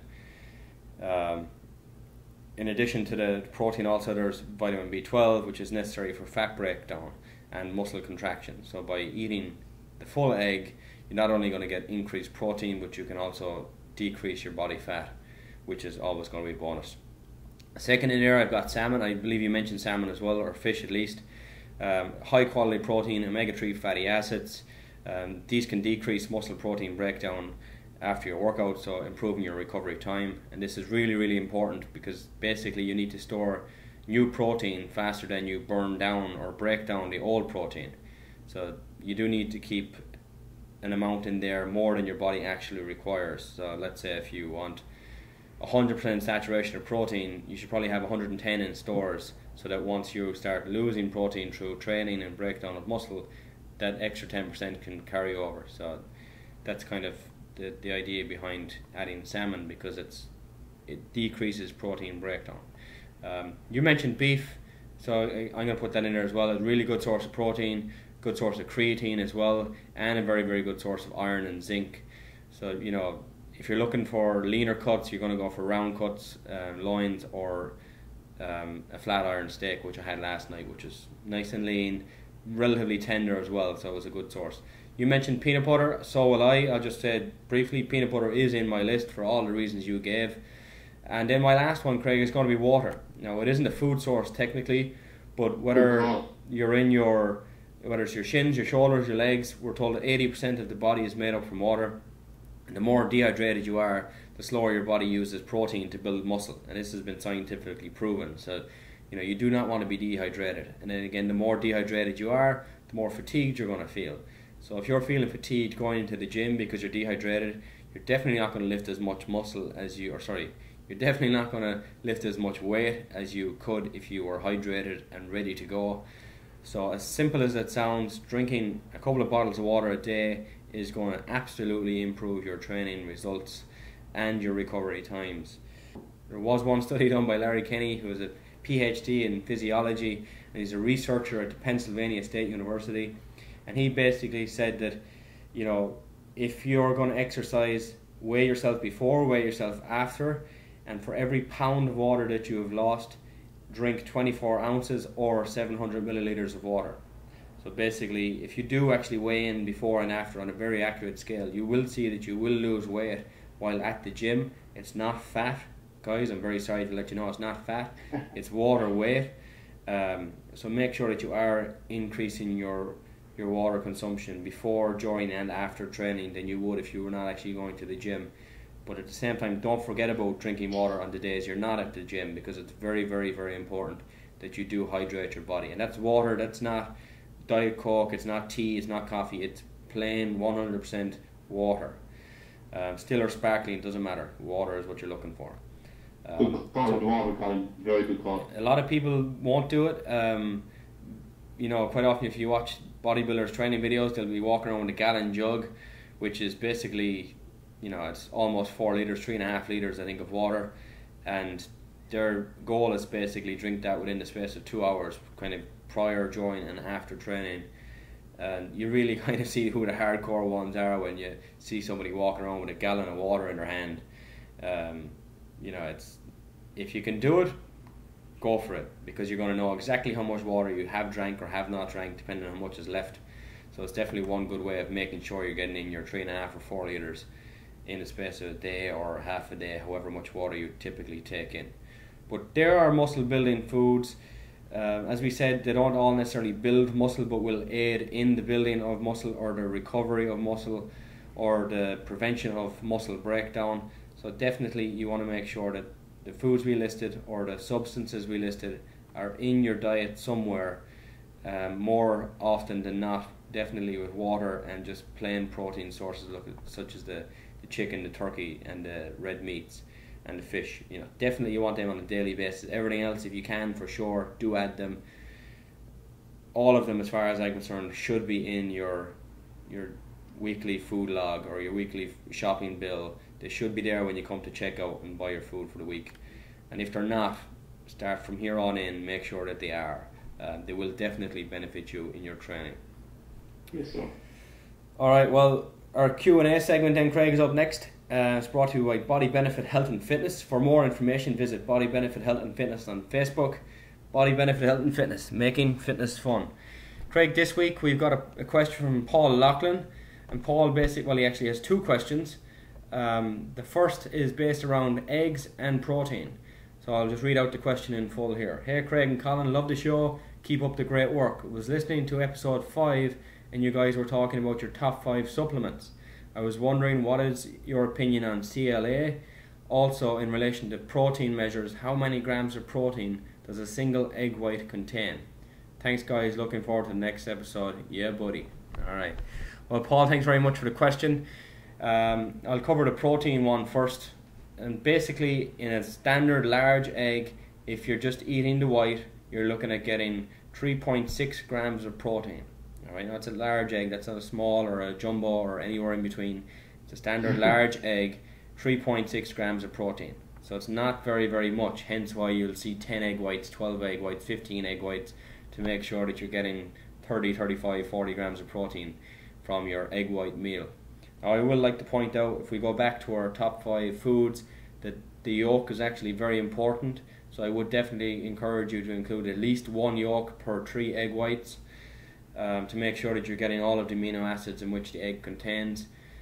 There are studies out there that suggest that the cholesterol, which is the feared part of the yolk in the egg, does not actually cause high cholesterol. The concept being that cholesterol does not cause cholesterol, just like eating fat does not cause you to get fat. It's a combination and a multiple of things, but you can be the judge of that. Do your own research if you wish, but definitely I would say as a minimum 1 yolk for every 3 egg whites, and it will taste a hell of a lot nicer as well as being more beneficial to your body. Your second question then, as in regards to CLA. CLA is becoming more popular in recent years with more studies coming out to show that there are some benefits that have been proven and others that are suggested. Basically you're looking at, I presume from your standpoint, Paul, you're looking at it in terms of body fat and the loss of. So it has been shown that, you know, by increasing your CLA or adding CLA to your body, it can prevent the decrease of your metabolic rate. So basically once you start dieting, your metabolic rate will slow down, but if you include or add CLA to your diet, that metabolic rate is said to stabilize and not get lower. So basically you're going to continue to burn those calories that you're trying ever so hard to do on a treadmill or wherever you're doing them, without having to actually do any more work as your body's metabolism slows down. So that's one benefit for it.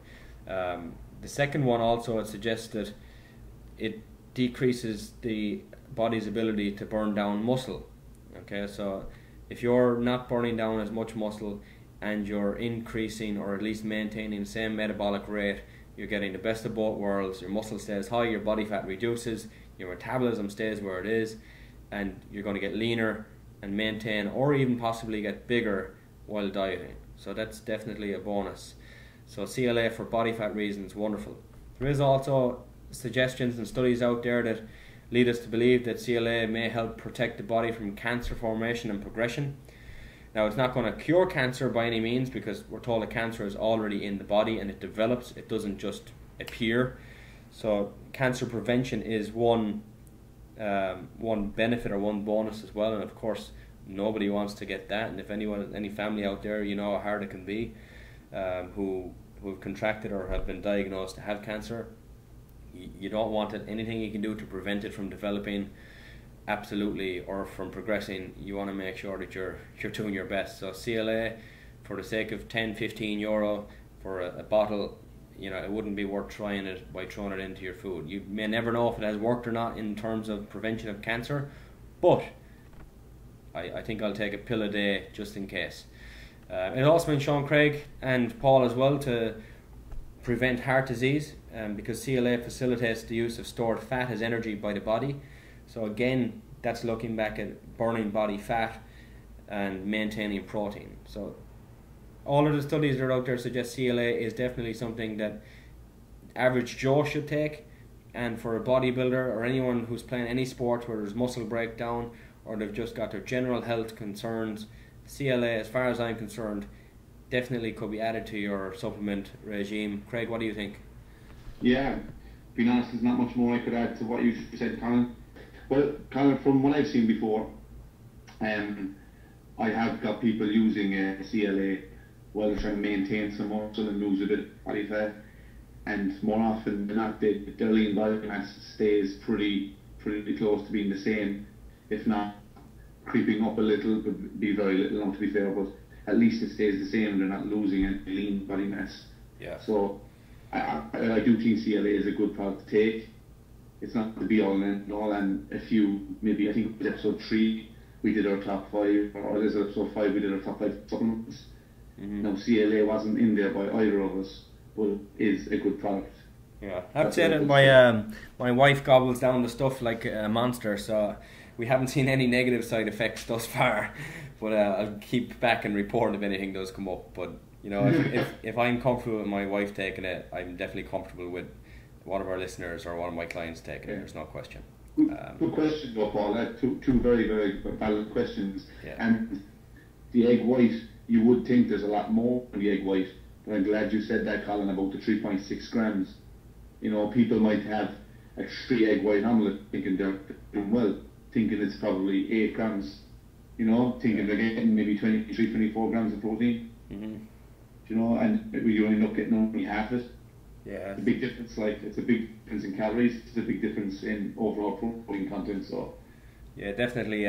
People shy away from eggs because of what the doctors say and this and that. But look, if you're afraid of the yolk, at least have more whites, because the white is just pure protein and water. There's nothing else in there. And someone might say, well, what about the amino acids you mentioned? Amino acids make protein, so that's where I'm going on that one. If anyone has any questions they'd like us to answer on air, get in touch with us. Our info will be up in a moment for you and how to do so. Right, Craig, well then looking forward to next week's episode, which will be number 8 of Your Physique Radio. We will have updates for the Pro Bodybuilding Weekly show in August on the 8th and 9th. Our topic of the week next week is going to be plateaus and how to break them. So whether that's a fitness plateau or a weight training plateau or a weight loss plateau, we'll have some tips and advice on how to get through them. Our top 5s of the week will be machine movements. So the likes of your lat pull down, leg presses, looking for mass, function and safety all combined. And then our Q&A section will be back, so make sure to get your questions into us. Craig, if people want to contact us, how do they go about it? Alright, guys, well, you can contact Colin directly at www.yourphysiquetraining.com. You can contact myself through facebook.com/CastlingGym. You can contact us both on the show at facebook.com/yourphysiqueradio. You can email us at yourphysiqueradio@gmail.com, and you can follow us on Twitter at Physique Radio. So looking forward to hearing episode number 9, so stay tuned, guys. Alright guys, with that then we come to the end of episode number 8. As Craig said, we're going to be moving onwards and upwards. Until next week, remember, it's your physique. And your choice. Thank you for listening to Your Physique Radio. Replays of all previous episodes can be found on iTunes, YouTube and Facebook. And for advertising opportunities, contact us at yourphysiqueradio@gmail.com. Your Physique Radio. It's your physique. It's your choice.